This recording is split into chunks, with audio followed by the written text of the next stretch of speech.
Pour retrouver son frère disparu dans la tourmente des conflits frontaliers, Margot se déguise en garçon. Se couper les cheveux et porter un pantalon, facile.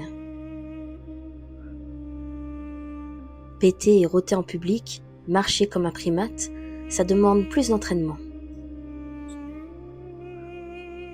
Pour le reste, une paire de chaussettes roulées fera l'affaire. Voici désormais le 2e classe Barrett, enrôlé dans l'armée de la duchesse de Borogravie. Et la guerre fait rage, car il y a toujours une guerre en chantier. Margot s'y retrouve plongée en compagnie d'une escouade de nouvelles recrues sans formation. Au cœur des rangs ennemis, il leur faudra déployer toutes les ressources du régiment monstrueux.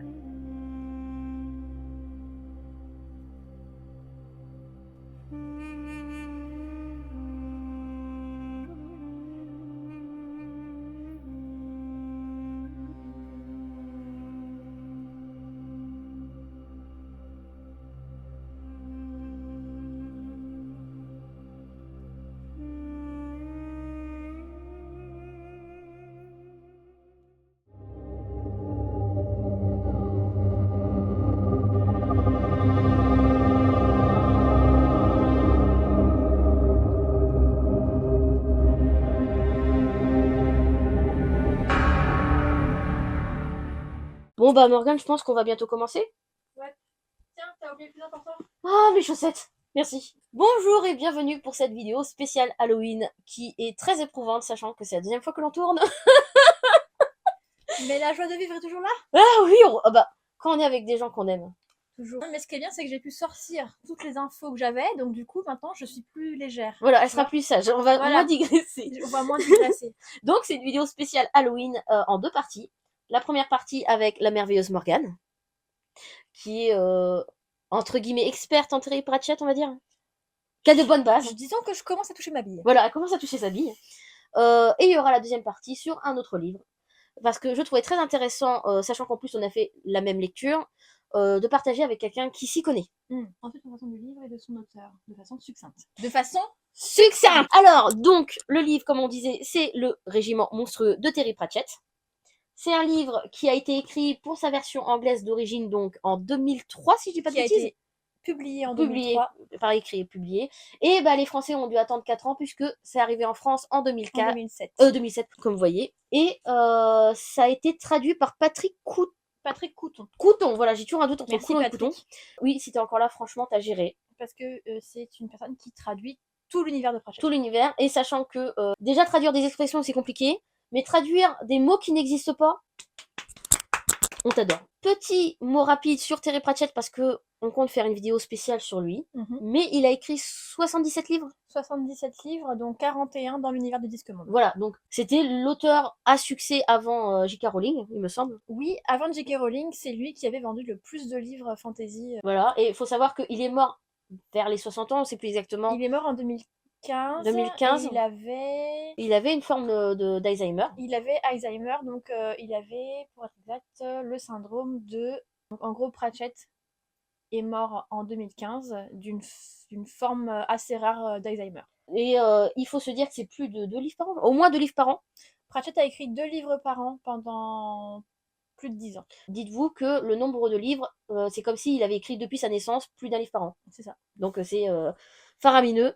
Petit passage rapide, je préfère le préciser. On a fait la comparaison avec J.K. Rowling parce qu'elle est considérée comme l'autrice, entre guillemets, de notre ère, on va dire. Mais c'est celle qui a donné, enfin c'est elle qui a redonné un souffle à la fantasy, voilà, et qui a ouvert la fantasy au grand public. Voilà, mais je préfère quand même préciser. Je ne soutiens pas J.K. Rowling parce que c'est une personne transphobe qui fait des actes qui sont à l'encontre de ce que je veux. Certains diront que non, mais on ne dissocie pas l'œuvre de l'artiste. Et tout est politique. Donc voilà, si vous êtes quelqu'un qui n'est pas d'accord avec mes propos, bah ça sert à rien de me suivre parce que voilà. Je préfère être clair là-dessus, hein, je pense qu'on est d'accord. Bon appétit. Non mais il fait faim là. Oui, faut savoir qu'en fait on a tourné pendant 2 heures et on s'est rendu compte que la caméra elle a pas filmé le début, elle a filmé un bout de le milieu, elle a pas filmé la fin, on sait pas pourquoi, donc on a parlé pour rien pendant 2 heures. C'est un genre qui se veut drôlastique, on sait pas si ça existe, potentiellement on l'a plus ou moins imaginé. un mélange de fantastique et comédie, enfin drôle. Humoristique, mais c'est surtout une satire. Voilà, donc là c'est clairement politique. Oui. Voilà. Pratchett, on en parlera donc dans la vidéo dédicacée à Pratchett, mais c'est quelqu'un de très en colère contre le monde. Révolté. C'est un éternel révolté et il est en colère contre les formes d'injustice et à travers ses romans, il va les montrer, les souligner et surtout les ridiculiser. Voilà, donc là on est pleinement dans la politique. La satire. Ça pourrait être un genre qui pourrait vous intéresser, quoi qu'il arrive. Même si vous aimez pas la politique, j'estime que si vous aimez l'humour, vous aimerez Pratchett. Ah oui, franchement, magique. L'humour anglais. Anglais, attention. Et d'ailleurs, la question qui se pose, c'est lié avec justement son humour. Pourquoi on a décidé de lire ce livre? Pour ma part, de l'acheter. Petit rappel, c'est la 4e vidéo que je le dis, mais à la base, on a formé un club de lecture dont Morgane fait maintenant partie.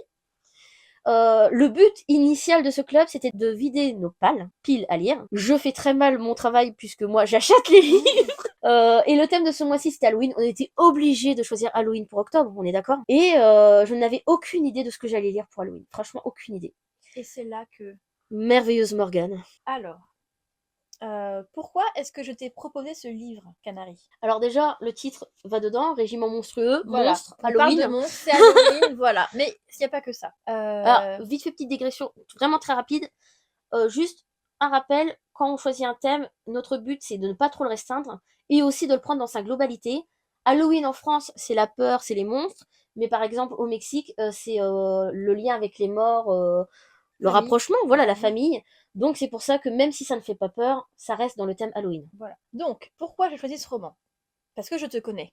Elle me connaît. Et je sais qu'en ce moment, et depuis un certain temps, je suis très très attachée à tout ce qui est féminisme, des minorités, tout ça. Et c'est un roman féministe. Voilà, donc c'était fait pour moi. Il y a des monstres, ça va dans le thème Halloween, c'est féministe. Drôle, il est drôle, il est très drôle. Il est incroyablement drôle. Voilà. Et en plus, ce qui est génial, je me permets, c'est que comme elle connaît bien l'univers, qu'elle connaît bien aussi l'auteur, c'est génial d'échanger avec quelqu'un qui s'y connaît en fait. D'ailleurs, au passage, je vais le mettre par ici. Elle a un compte Instagram si jamais vous avez envie de... Si vous aimez sa personnalité, vous avez envie de la suivre. Et son nom, c'est Grimoire d'Octarine, c'est ça? C'est le Grimoire Octarine. Le Grimoire Octarine, qui est une référence à Terry Pratchett. C'est une référence à Pratchett, parce que l'Octarine, c'est la 8e couleur de l'arc-en-ciel dans l'univers de Pratchett, puisqu'il n'y a que 7 couleurs normalement, mais il y en a 8. Voilà. Et en fait, c'est une couleur qui n'est perceptible que par les personnes qui pratiquent la magie. Voilà. Et sachant que ton compte est relativement dédié à la magie, voilà, à la sorcellerie. C'est plutôt, c'est plutôt un truc. Pardon. C'est un. Oui. Après, c'est plus de la cartomancie. Enfin, moi, je collectionne les tarots. Il y a un lien, entre guillemets, avec la magie avec de près ou de loin. Voilà, c'est ça. Donc, parfait. Fan de Terry Pratchett, de magie, tout ça, c'était fait pour. Voilà. Ça reste en lien avec Halloween, la magie, finalement. Oui, tout à fait. Comme vous le savez, j'aime dire si j'ai lu rapidement ou pas le livre parce que je suis une vraie lectrice lente. Pas celles qui disent qu'ils sont lentes, mais qui lisent 10 livres par mois. Moi, c'est plutôt 1 ou 2 par mois. Avant, c'était plus. Franchement, c'était plus avant le lycée. T'as l'air d'une petite fille qui s'est fait prendre sur le... mais aujourd'hui, je suis une lectrice lente, malheureusement. Ça va peut-être revenir. Et est-ce que j'ai lu rapidement? Alors, j'ai un esprit très con. On me conseille quelque chose, mon esprit va dire ah ouais c'est bien, bah je crois pas, non. Et c'était littéralement ça. Et par exemple elle m'a dit ah bah je suis à la 5e page et je suis morte de rire. Et moi arrivé à la 5e page j'étais en mode bah c'est pas si drôle que ça en fait, parce que mon esprit ne veut pas marcher comme les autres. Mon esprit il veut être divergent, il veut. Mais par contre atteint la 10e page, ça glissait tout seul. Après 10 pages pour apprécier un livre c'est pas beaucoup. Hein. Oui voilà. Moi en général je me dis c'est le premier chapitre qui donne l'idée de si on aime un livre ou pas. Mais là, je te dis, là, c'est en fait, comme ça a été recommandé, c'est mon esprit con qui. C'est toujours comme ça, j'ai eu pareil pour des mangas, on m'en a recommandé. Des années plus tard, je les ai adorés, mais sur le moment, bah, mon esprit a pas voulu. Mais là, franchement, c'était une pépite. C'est simple, quand je suis arrivée à la fin, j'ai eu la pire frustration de ma vie.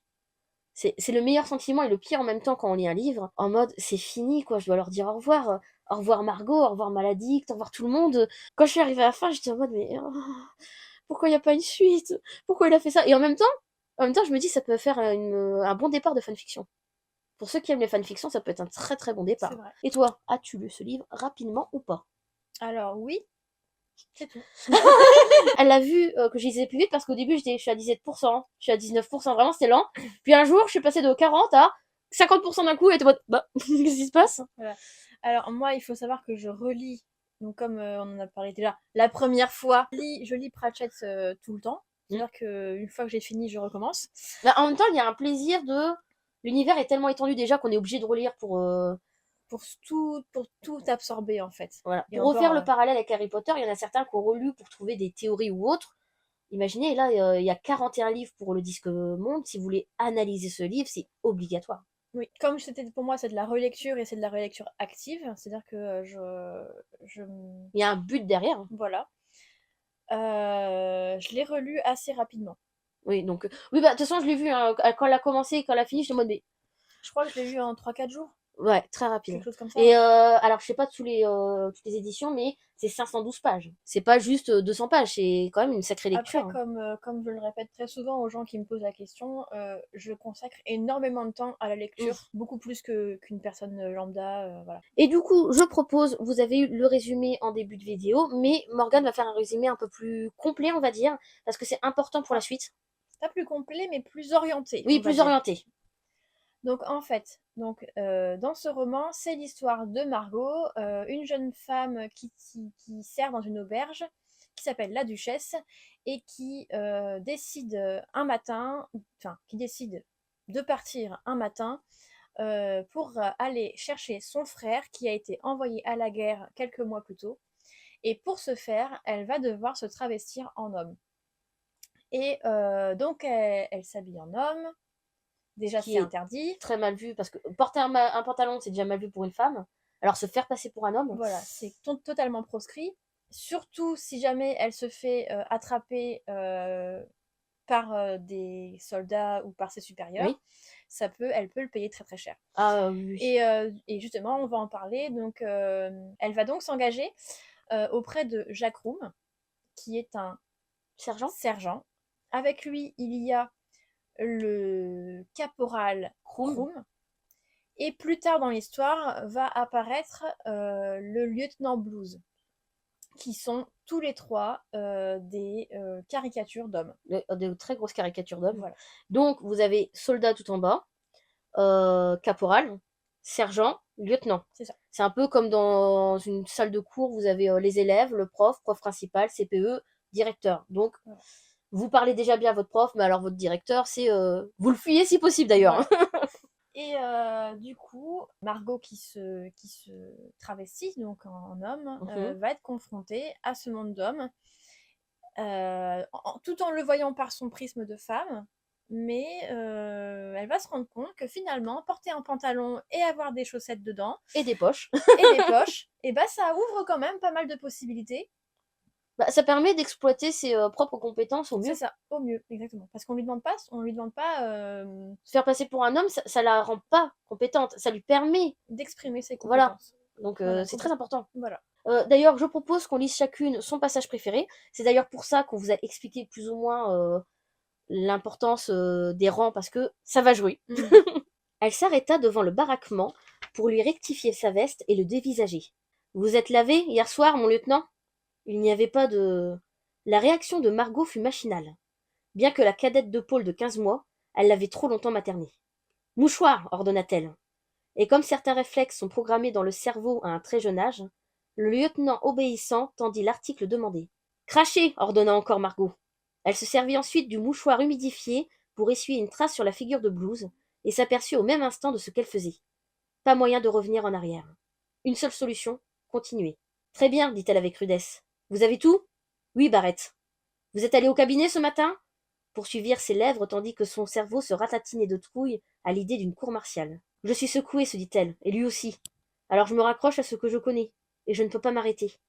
Non, Barrett, répondit le lieutenant. Alors il faut y aller sans faute, avant qu'on prenne le bateau, d'accord ? Oui, Barrett. Allez-y alors, vous serez un gentil lieutenant. Elle s'appuya contre le mur et aspira précipitamment quelques goulées d'air pour reprendre son souffle, tandis que Blues entrait dans le baraquement, puis elle se glissa à son tour à l'intérieur. Et donc, le passage préféré de Morgane. Oublie que tu étais Margot. Pense que tu es un jeune homme. Voilà l'important. Pète bruyamment avec la satisfaction d'avoir fait du bon travail. Déplace-toi comme une marionnette dont on aurait coupé 2 fils au hasard. Ne serre jamais personne dans tes bras. Et si tu croises un copain, flanque-lui un coup de poing. Quelques années à servir au bar lui avaient donné matière à observer. Aucun souci pour se retenir de balancer les hanches, au moins. Là non plus, la nature n'avait pas été généreuse. Et puis il fallait maîtriser la démarche du jeune mâle. Au moins les filles ne balançaient que les hanches. Les gars, eux, balançaient tout ce qu'il y avait en dessous des épaules. Tu dois t'arranger pour occuper beaucoup d'espace, se dit-elle. Ça te donne l'air important. Comme un matou qui s'ébouriffe la queue. Elle avait beaucoup vu ça à l'auberge. Les gars voulaient passer pour des gros bras en réaction de défense contre tous les autres costauds. Je suis mauvais, je suis féroce, je n'ai pas froid aux yeux. Je voudrais un grand panaché et ma mère m'a demandé de rentrer à 9h. Voyons voir. Les bras écartés du corps comme si on tenait des sacs de farine. D'accord. Les épaules qui roulent comme si on s'ouvrait un chemin à coups de coude dans la foule. D'accord. Les mains légèrement refermées et agitées de mouvements rythmiques circulaires comme si elles tournaient deux manivelles indépendantes fixées à la taille. D'accord. Les jambes qui avancent mollement comme chez les grands singes. D'accord. Tout alla bien pendant quelques pas, puis elle se trompa dans une des manœuvres et la confusion musculaire qui s'ensuivit, la fit culbuter dans un buisson de houx, après quoi elle renonça. C'est pépite. C'est pépite. En fait, je trouve que ces passages sont très intéressants pour montrer déjà le côté illogique de materner un petit peu son lieutenant et le côté humoristique de Pratchett. On voit bien que c'est pas ridicule, c'est Non. vraiment drôle. Avant de rentrer un peu plus en détail dans le livre, je pense qu'on va parler un petit peu du pays pour vous situer où il est. L'époque, on s'est mis à peu près d'accord, tout début d'industrialisation. Pour le monde, attention, parce que pour le pays en lui-même, Ah non, on est carrément. limite au Moyen-Âge. Peut-être pas quand même, mais ils sont arriérés. Voilà. Oui, ils sont très arriérés. C'est un petit pays. Bah, c'est pas méchant, attention à ce que je vais dire. On peut comparer à certains pays de l'Est, extrême Est, qui De sont. toute façon, ils s'en cachent pas. Hein. Ouais, non, mais voilà, qui sont pleins de petits villages, qui sont dans la pure campagne. On appelle ça la campagne profonde en France. C'est ça. Ce qui fait que ça a ses défauts et ses avantages. C'est-à-dire que la technologie n'arrive pas jusque là-bas, les informations. Bah, au-delà, la technologie n'arrive pas jusque là-bas. Ils ne veulent pas forcément de la C'est ça. technologie. Il y a aussi ça. C'est pas une question de non-choix, c'est une question de parfois, bah, on préfère garder. C'est-à-dire surtout que, comme on l'a déjà dit plusieurs fois, Oui, parce que ça arrête pas de bugger, mais le que, plaisir. en fait, donc, la Burogravie, c'est un pays, c'est un duché Oui, c'est un duché tenu par une duchesse. qu'on ne sait pas si elle est encore vivante ou pas. Ouais. Officiellement, c'est tenu par une duchesse. Officieusement, tout le monde en doute. Mais c'est un pays qui est surtout dirigé par la religion. Oui, la religion de Donc Nugan ou Nigan. leur dieu c'est Nugan et qui va dire un petit peu au petit bonheur la chance. Ça c'est une mal. abomination. Ça c'est une abomination. Voilà. Les messages dans le ciel, c'est une abomination. Voilà.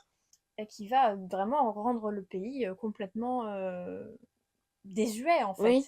Bah, en fait, à la base de la guerre, c'est le fait qu'il y a un doute que la duchesse soit encore en vie ou pas. C'est ça. La Zlobénie, qui est la voisine et qui a un potentiel cousin éloigné, voudrait le récupérer parce qu'en mode, bah, s'il n'y a plus de duchesse, c'est à moi. Et le problème qui fait qu'à la base, c'est un peu une guerre de voisins qui emmerde personne. C'est les petites guéguerres entre deux régions lointaines.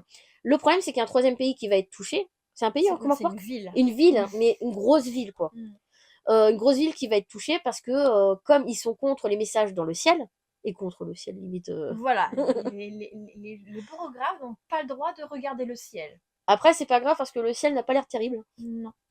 Mais donc, ils ont des tours clic-clac qui sont comparables entre l'internet, téléphone et télégramme. C'est un petit mix entre tout ça.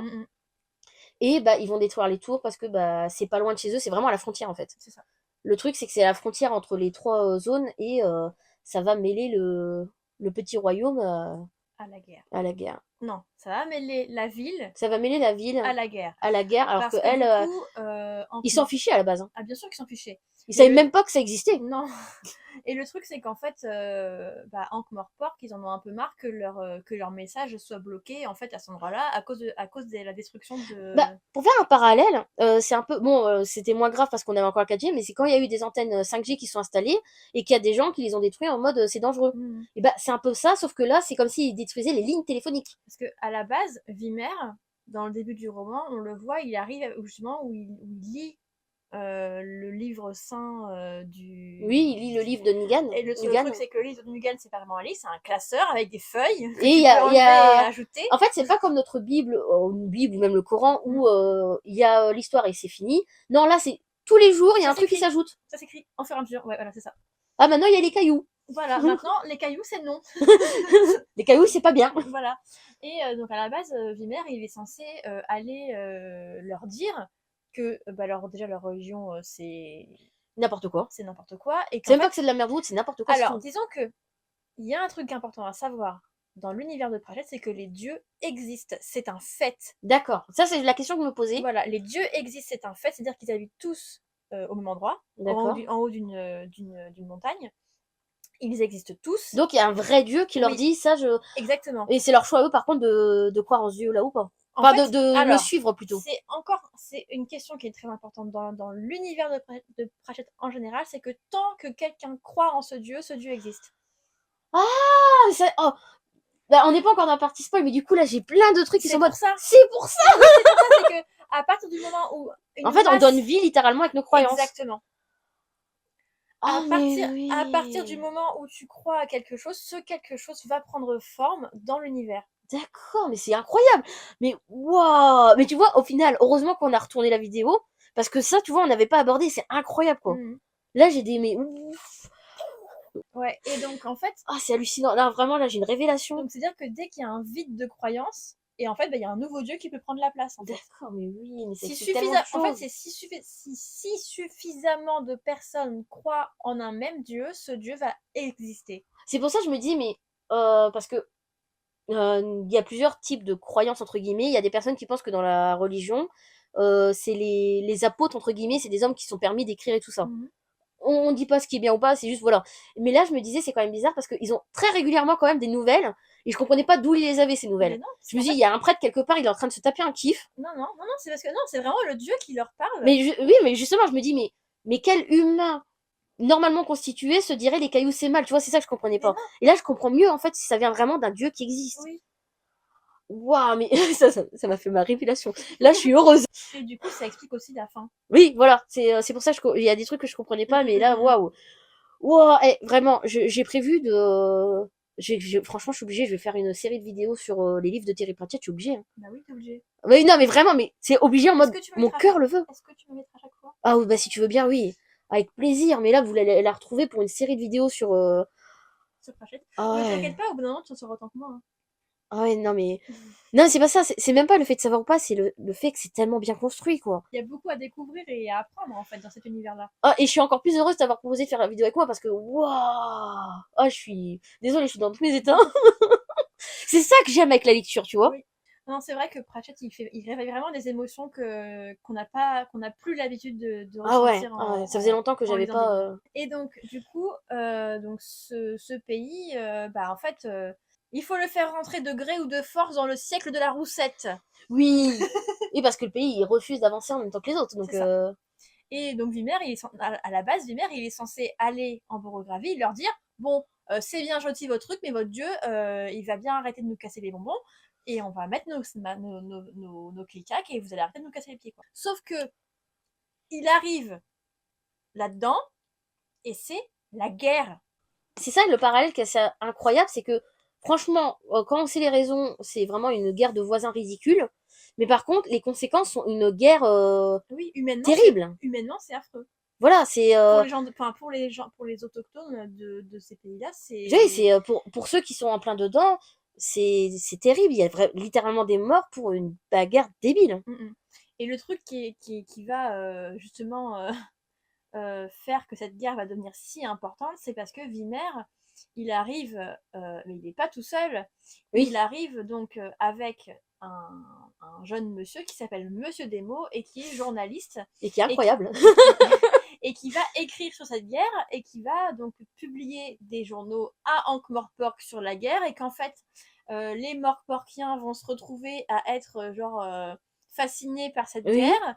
C'est un feuilleton, entre guillemets. Exactement. Et qu'en fait, et en plus après, ils vont resserrer en fait l'entonnoir du récit sur le régiment monstrueux. Oui. Qui va faire En même temps, c'est un peu le seul régiment qui reste.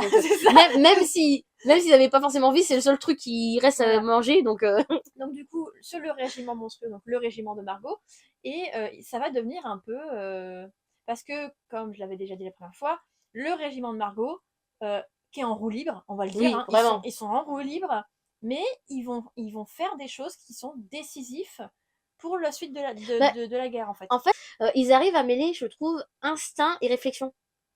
Parce que il y en a beaucoup, ils disent faut compter sur instinct, d'autres disent sur réflexion, mais en fait, il faut vraiment un mélange des deux dans la vie pour s'en sortir. Et ils arrivent vraiment à mêler ça à mode C'est ça. je sens le truc, je Ils réfléchis réagissent. par rapport à ce truc. Et ils réagissent après. Voilà, et ils réagissent après. Ou alors des fois, ils réagissent pendant ou un poil avant, mais en même temps, il y a une partie de leur tête qui est en mode réfléchis bien tout ça. On le voit souvent, Margot, des fois, Margot, elle-même, ouais. elle se surprend dans ses gestes, mais elle se rend compte que c'est pas totalement irréfléchi, c'est l'instinct en qui fait, s'est construit. Margot, surtout, du fait qu'elle est travestie en homme, elle va Laisser parler ses chaussettes. donc elle va vraiment se découvrir elle-même, en fait.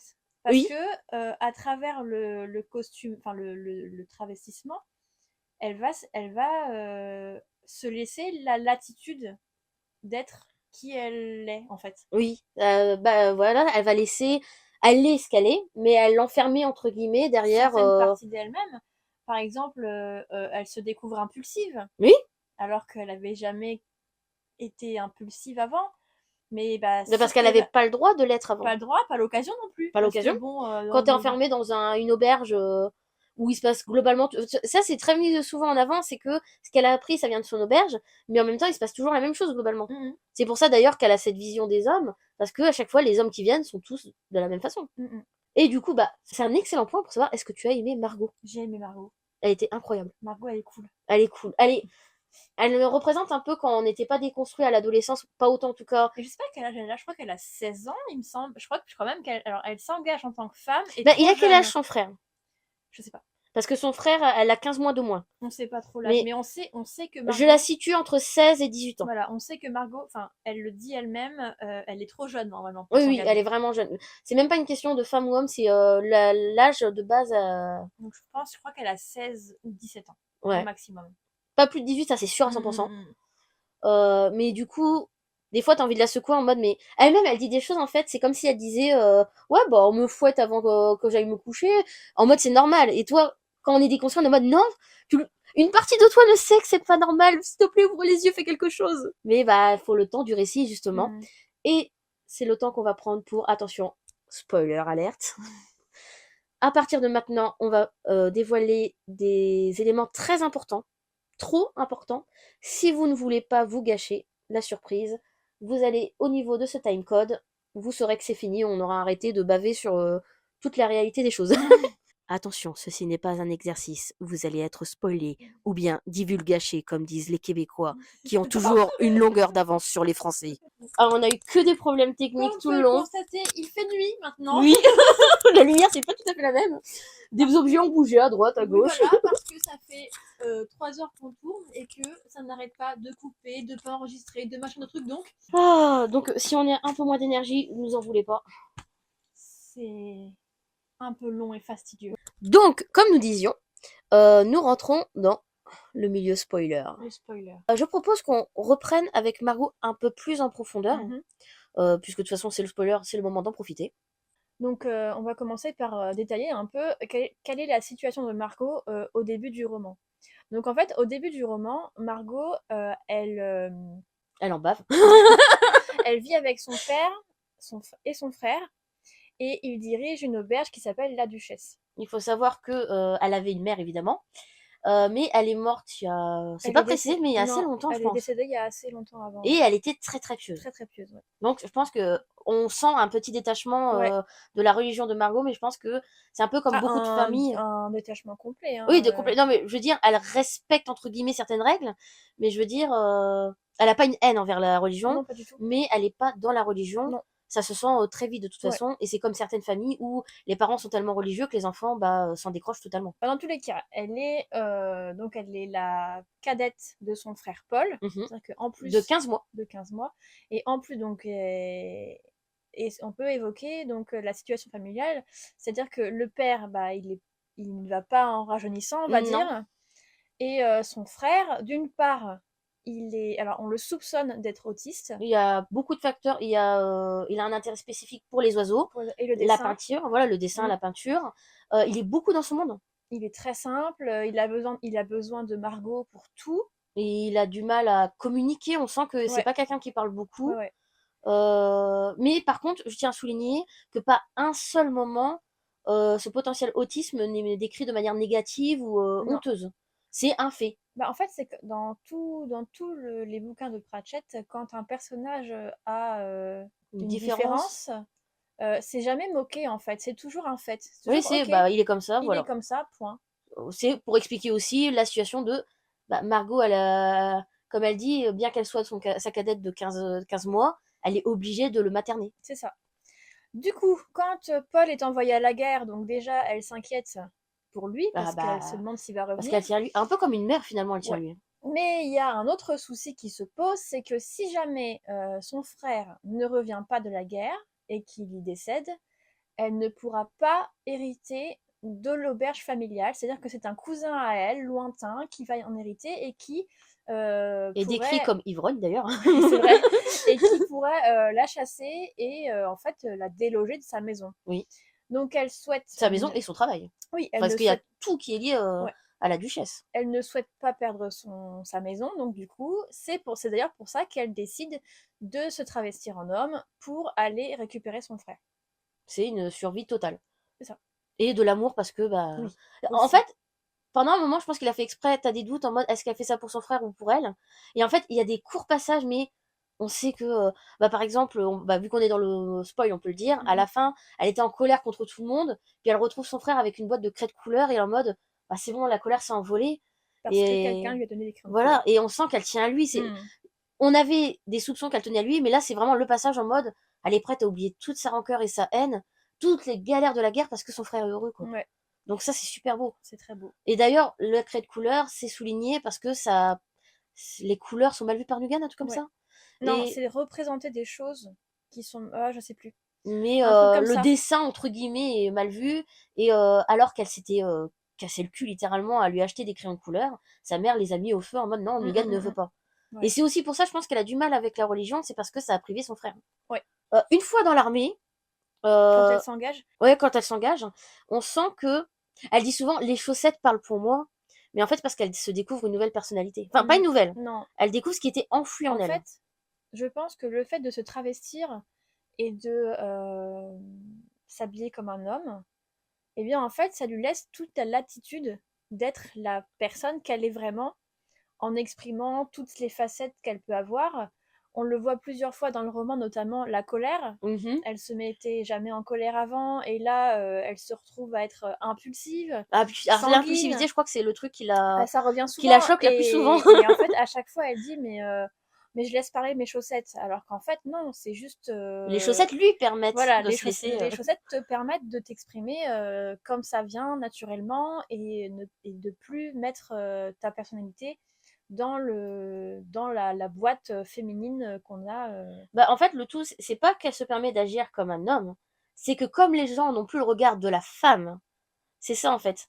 Parce que elle, au final, c'est pas des chaussettes ou. Non, Voilà, c'est. De toute façon, j'ai envie de dire, quand on est dans une situation d'urgence, de danger, on laisse parler ce qui est en plus profond de nous. non, c'est ça. Notre instinct. Donc son Mm. instinct, c'est ça.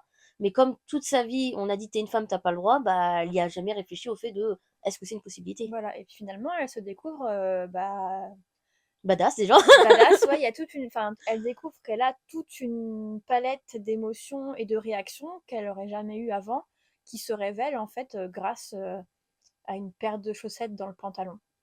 Sa liberté tient des chaussettes. Le monde dépend des chaussettes. Elle a dit un truc comme ça pendant un moment, mais il y a beaucoup de références aux chaussettes parce que pour chaque personnage de ce roman, les chaussettes apportent énormément. Oui, Et il y en a d'autres où c'est pas que ça leur apporte, c'est qu'elles savaient déjà qu'elles étaient comme ça. j'ai une question. Oui. Est-ce que avant, on a parlé du fait que les chaussettes étaient des testicules? C'est une très bonne question.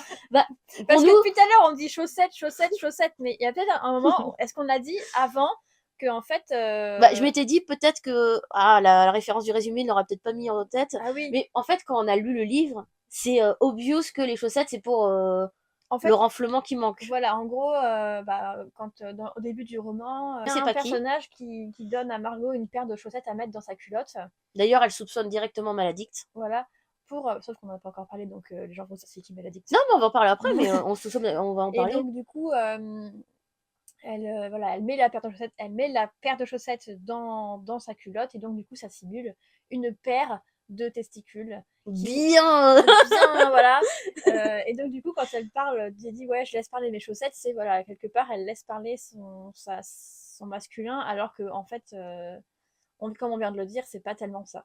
D'ailleurs, je pense que la personne qui lui a passé les chaussettes, c'est même pas. Enfin, il lui a fait croire que c'était pour remplacer les testicules, mais je pense que c'est plutôt justement pour la pousser à penser avec les testicules, parce que on se rend vite compte, les personnages Avec les masculins, chaussettes. avec les chaussettes, mais on se rend vite compte que les personnages masculins, eux, ils sont complètement dupes.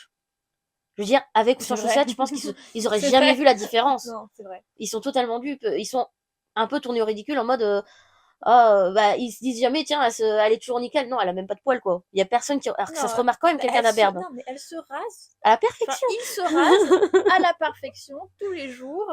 Donc, je suis en train de me dire que les chaussettes étaient. Je te fais croire que c'est ça, mais ça te donne du courage, quoi. Oui, Ça te donne la liberté de penser. c'est ça. Donc, je pense que c'est fait Peut-être, exprès. peut-être. Bah, moi, c'est mon ressenti, en tout cas. Mhm. Parce que je suis désolée, mais il y a vraiment qu'une femme pour se soucier, entre guillemets, des détails. Oui. De toute façon, tout le long, c'est bien vu que à chaque fois, les hommes ne pensent pas à. Tiens, il est ci, tiens, il est ça. Non. Si, ils y pensent aux chaussettes, mais c'est à la fin. Oui. Quand c'est à la place des seins, là, par contre, ils remarquent. Oui, c'est vrai. Ils font pas attention aux testicules des gars, mais par contre, alors là, on sait ce que c'est une bonne paire de nibards. Hein. Oui, parce qu'on y reviendra, mais. Ensuite, il y a 4 autres humains dans l'équipe. Mm. Et bah, comme on dit dans la bonne zone, ce sont en fait des humaines. Mm. Parce que c'est ça qui est un petit peu rigolo, c'est qu'on se rend compte que la troupe n'est pas une troupe d'hommes, mais une troupe de femmes. Une troupe de femmes, ouais. Alors, la première qui se fait griller, c'est Birout, parce qu'à un moment, Margot doit aller aux toilettes, a pensé jusqu'à apprendre à faire pipi debout, ce qui est quand même un exploit. Hein. C'était possible d'ailleurs, mais Non, c'est mais la compliqué. charge mentale, quand tu t'investis en homme. Et elle entend du bruit dans un buisson, et elle-même, elle sent qu'elle doit pas aller dans ce buisson, mais la curiosité la pousse à aller voir, et bah, Birout est accroupie. Pas beaucoup d'hommes s'accroupissent en réalité pour faire pipi, c'est pas Surtout pratique pas dans la d'ailleurs. nature. Oui, voilà, dans la nature, c'est pas pratique. Dans les toilettes, ça va, mais dans la nature. Puis à cette époque-là, je pense qu'il n'y a pas beaucoup d'hommes quand même qui s'assoient. Non. Et elle comprend que c'est donc une autre femme. Et ça la fait un peu stresser parce qu'elle se dit, si moi j'ai repéré que c'était une femme, est-ce qu'elle a pas repéré que j'étais une femme? Oui, enfin, elle t'a pas vu dans les buissons accroupis, quoi. Non, mais c'est là qu'elle commence à stresser en mode, bah je suis pas la seule, est-ce qu'elle se soupçonne, est-ce qu'elle va m'espionner? Enfin, ça la met en stress quand même. C'est vrai. Et donc, Biroud alias Liku alias Magda. Alors, elle est décrite, il est décrit à ce moment-là comme grand, roux, et elle a été très loin, elle s'est rasé le crâne entièrement. Mais elle a été super loin pour être sûre. Et en fait, elle est en couple avec l'asperge, on se dit, ah, elle a suivi son mec pour l'armée, pour pas le laisser. Mais l'asperge est aussi une femme. Voilà. Et alors, c'est officiel, je pense, parce que tous les sites l'indiquent, même le peu qui est dit l'indique, c'est un couple lesbien. Oui. C'est de l'amour. Par contre, pareil, c'est pas en mode regardez, elles sont lesbiennes, c'est elles sont en couple, voilà. Point. Voilà. Même Margot, elle est un peu surprise parce que ça reste quand même quelque chose d'assez surprenant à leur époque. Bah, surtout dans l'endroit où ils vivent. Voilà, dans l'endroit où ils vivent, c'est la campagne profonde, encore une fois. Puis je serais pas étonnée que ce soit une abomination aux yeux de Nougan aussi. Oui, hein. voilà. Bah, de toute façon, la plupart des abominations sont sur les femmes, donc. Aux yeux de la société en général. Ouais, voilà. Mais Margot, elle est plus curieuse en mode ah bah elles sont ensemble. C'est pas ah elles sont ensemble, c'est vraiment en mode elle a le doute même. Vas-y, est-ce que parce qu'elles étaient quand même proches quand je croyais que c'était un couple et tout et on se rend compte que non, elle s'est pas trompée, elles sont vraiment très très proches. Ouais. Donc l'asperge, alors alias Friton, alias Tilda. Elle est décrite comme brune au teint sombre, petite et mince. Et elle est décrite très tardivement, mais comme pyromane. Oui. Elle est fascinée par le feu. D'ailleurs, je vais mettre l'image en coin que m'a montré Morgane, mais j'ai vu la description, il y en a une qui est décrite comme explosive, et l'autre décrite comme aimant les explosions. Ce qui confirme encore une fois leur lien, voilà. Il faut savoir qu'elles viennent donc toutes les deux d'une maison de redressement. Elles en ont bavé, c'est décrit que en fait, soit elles se courbent et elles acceptent et elles sont plus que l'ombre d'elles-mêmes finalement, soit elles en bavent parce que non, elles acceptent pas en fait de subir tout ça. Et il faut savoir que maison de redressement, c'est pas forcément qu'elles ont fait quelque chose de grave. Margot, en fait, si elle s'était laissée aller, elle aurait pu finir en maison de redressement alors qu'elle n'a rien fait de mal. Hein. Déjà parce qu'elle sait lire. Elle sait lire, voilà, rien que de savoir lire, c'est pas bien. D'ailleurs, c'est à cause de vieilles femmes du village, elle indique que la plupart vont en maison de redressement en mode c'est pas bien que tu fais ci, ta jupe est un peu trop courte. Pour eux, il faut savoir que courte, c'est au-dessus de la cheville. T'as répondu à ton père, tu veux pas faire ce qu'on te demande, ah là là là là. Comment ça, c'est toi qui dirige la duchesse? Oui, Oui, si c'est qu'une femme, elle prend un peu d'indépendance et qu'elle décide de s'exprimer, qu'on lui dit ah non non non non, hein, tout Ah un oui. redressement et parce que le statu quo doit rester tel qu'il est, les choses doivent pas changer parce que le Et changement c'est un c'est bon effrayant, argument pour les pousser à rester à rester sage. sages parce que c'est terrible. Franchement, on s'est décrit comme terrible. Bah, surtout quand on sait comment cet endroit casse et brise les esprits de ces femmes-là, parce que quand on lit le roman, on se rend vite compte que les femmes, parce qu'il y a des jeunes filles qui sortent de la maison de redressement pour venir Les travailler, plus sages, les plus sages sortent pour venir travailler et elles sont complètement effacés. effacées, amorphes, elles ressentent plus rien, Bah elles Margot, se... elle dit, elle en a déjà vu une et elle dit c'est ce genre de fille qui reste à tête basse et Voilà, qui viennent travailler et repartent sans un mot. ça se contente de faire ce que ça a à faire et ça Mm. repart. Et d'ailleurs, pour l'asperge, j'avais pas parce que encore une fois, il y a tellement d'informations qu'on peut pas tout saisir d'un coup. Mais l'asperge, en fait, elle a été envoyée à la base pendant un moment à la minuterie, un truc comme ça.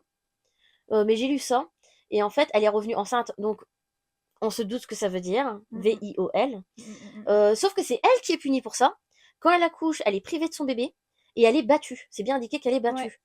Donc c'est vraiment voilà, c'est comme on vous dit, c'est même quand elles sont victimes finalement, bah c'est elle les responsables quand même. De toute façon, l'asperge, on va en reparler parce que c'est un point important. Ah oui, oui, mais l'asperge, il y a tellement de choses à dire que. Mm.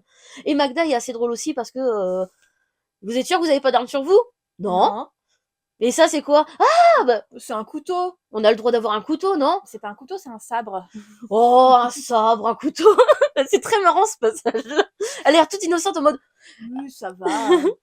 C'est le moment où elles ont pleinement intégré le fait d'avoir des armes, que Oui. c'est plus en mode je tiens quelque chose de coupant, c'est en mode je tiens quelque chose de coupant. Mm.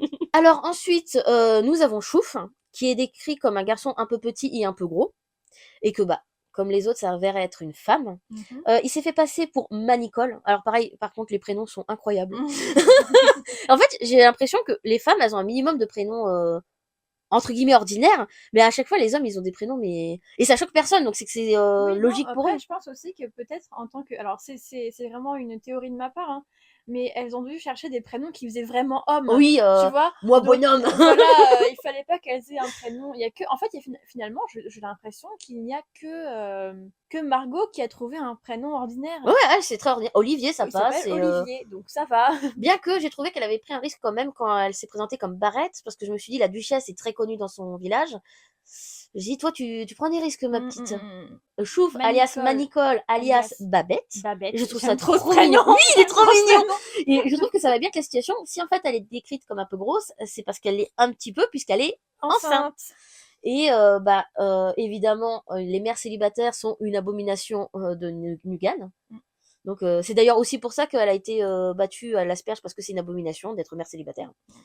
Et elle veut Et désespérer. surtout d'avoir consommé, d'avoir eu des rapports Oui, voilà. charnels Bah, en fait, c'est avant un le tout. mariage. Mais chaque élément est super mal vu. Et Babette, Chouf, veut y échapper. Elle veut donc retrouver l'homme avec qui elle l'a fait. Et d'ailleurs, elle a une petite description et on a envie de dire, elle est mignonne, Elle elle y est croit. mignonne. Oui. Alors en fait, Chouf, c'est vraiment, vous voyez, les jeunes filles qui se font avoir par des hommes, par des bad boys, voilà, qui s'en vont une fois qu'ils ont eu. Bah, en fait, elle a eu affaire vraiment à ce genre de mec-là. Et elle est vraiment innocente au début. Ouais. On sent que elle essaye même de se persuader d'y croire, parce que je pense que quand elle a intégré la guerre, elle a commencé à se rendre compte mais elle a quand même l'espoir en mode ah, il a une boucle d'oreille en or. Puis bon, le détail, on s'y attendait pas, il a une tache de naissance Ouais. pas loin du pubis. Voilà. Et j'ai son nom d'ailleurs, il s'appelle Jeannot. Jeannot. Jeannot. Lapin. Je pensais à ça. Bah non, mais oui, je pense que c'est fait exprès. Hein. Il s'appelle Jeannot, c'est pas pour rien, à mon avis. Et comment, en fait, Parce qu'il pèse comme un lapin. je pense, à mon avis, c'est ça, c'est un coureur. Oui. En fait, chaque personnage féminin a évolué vers le féminisme à la fin de l'histoire. Oui. Bah, c'est même pas une question de, entre guillemets, choix, c'est une question, si elles veulent survivre et pouvoir continuer à vivre comme elles se sont découvertes. Je veux dire, Margot, elle assume sa part de violence intérieure. Oui, on va voilà, dire. c'est la part de violence. Et puis, il y a une part d'elle qui aime ça, en fait. Oui. Qui aime, c'est pas qu'elle aime se battre, c'est qu'elle aime défendre. C'est ça. Elle aime faire avancer les choses, ça c'est. l'asperge et Beyrouth ont toujours eu plus ou moins, je pense, une part de... de féminisme. Ouais, elles sont toujours C'est été juste plus ou moins qu'avant, elles révoltées, n'avaient pas la possibilité de le dire. Hein. mais elles vont encore plus loin à la fin. Ah oui, oui. Enfin voilà. Bah, à la fin, elles font exploser la maison de redressement. Oui. Et ça, c'est beau. Et il y a même Margot qui, alors que la première fois qu'elle a su que l'asperge avait brûlé des choses, elle était en mode, il y a des gens qui sont morts. Et là, quand elle a su, elle était en mode, bien joué, poteau. Et donc du coup, pour en revenir Chouf. à Chouf, alors elle, à la fin, c'est assez jouissif parce que c'est un truc qu'on aurait pu tout vivre dans notre vie. C'est qu'on retrouve ce fameux mec, on nous le présente, Pantalon baissé pour être sûr à 100% que toute la c'est bien description... lui. Et là, elle le regarde et elle se sent assez forte pour dire à haut et fort, ah non, c'est pas lui. Je connais pas ce mec-là, j'en veux pas. Et en D'ailleurs, fait, pile avant, en plus, je pense que déjà, elle était décidée à ouais, ne... Voilà. Mais en plus, lui, il avait l'air tout penaud, il avait un œil au beurre noir, c'est marqué, donc il voulait pas être là. Mais on le dit, bah si c'est bien lui, il y a une dot, il y a ci, il y a ça. Et là, il y a un sourire en mode, ouais. ah, ça je m'arrange. vais avoir de la thune. Ah ouais, dis donc, eh ouais, c'est moi chérie, dis donc. Et donc du coup, bah, elle lui dit, bah non, c'est pas lui, remballez-moi ce petit plat et tu me Ouais. rendras mes 5 sous. Et tout le monde est en mode, non, on a rien vu. Il va lui rendre, hein, mais on n'a On pas a entendu rien ce vu. passage-là.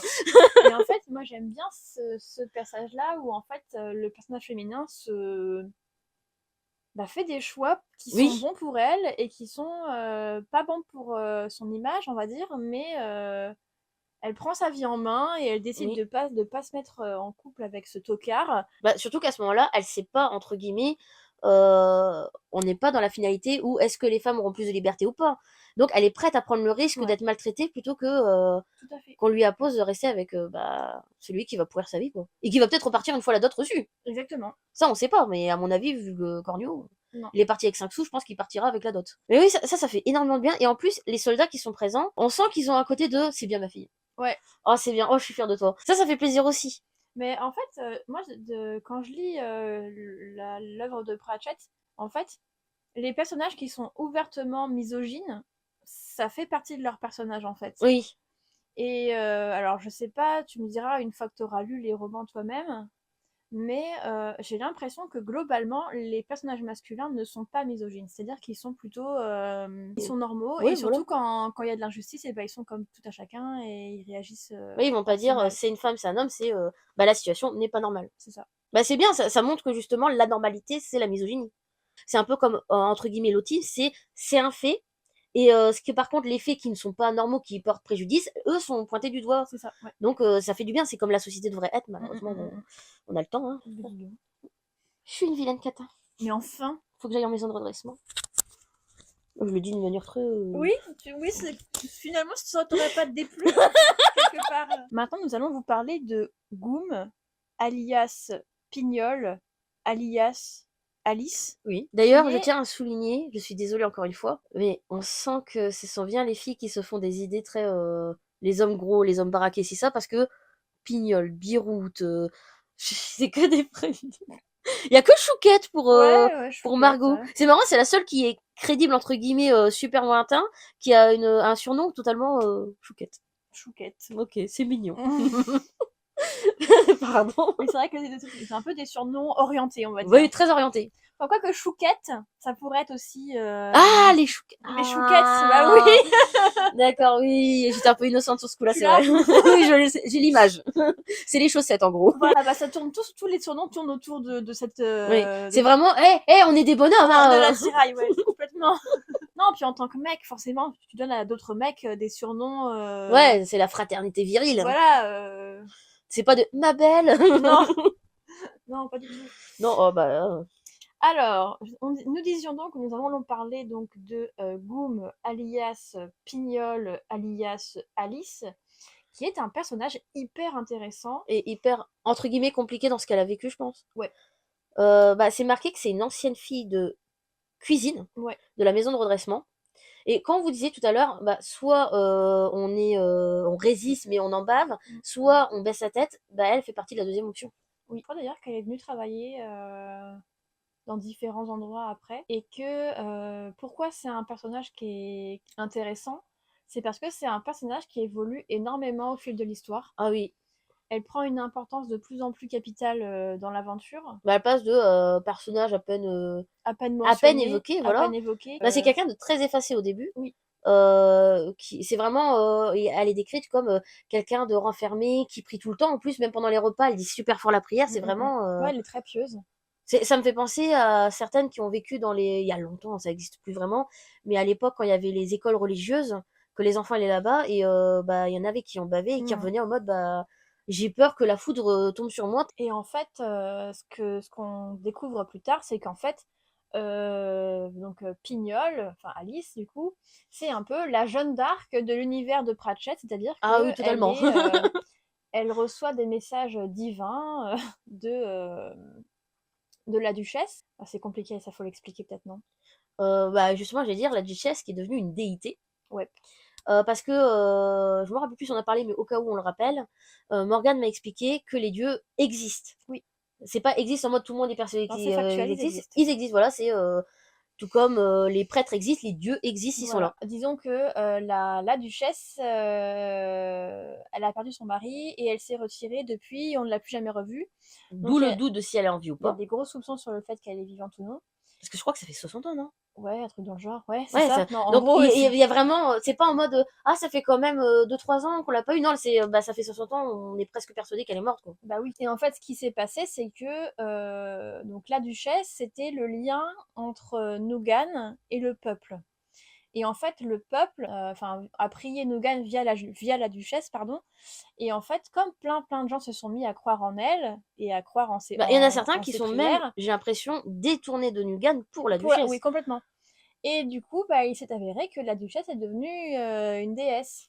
Contre son gré. Contre son... D'ailleurs, elle l'explique très bien à la fin. Elle dit, mais moi, je peux rien pour vous. Lâchez-moi les J'ai bottes. aucun pouvoir, je peux rien faire.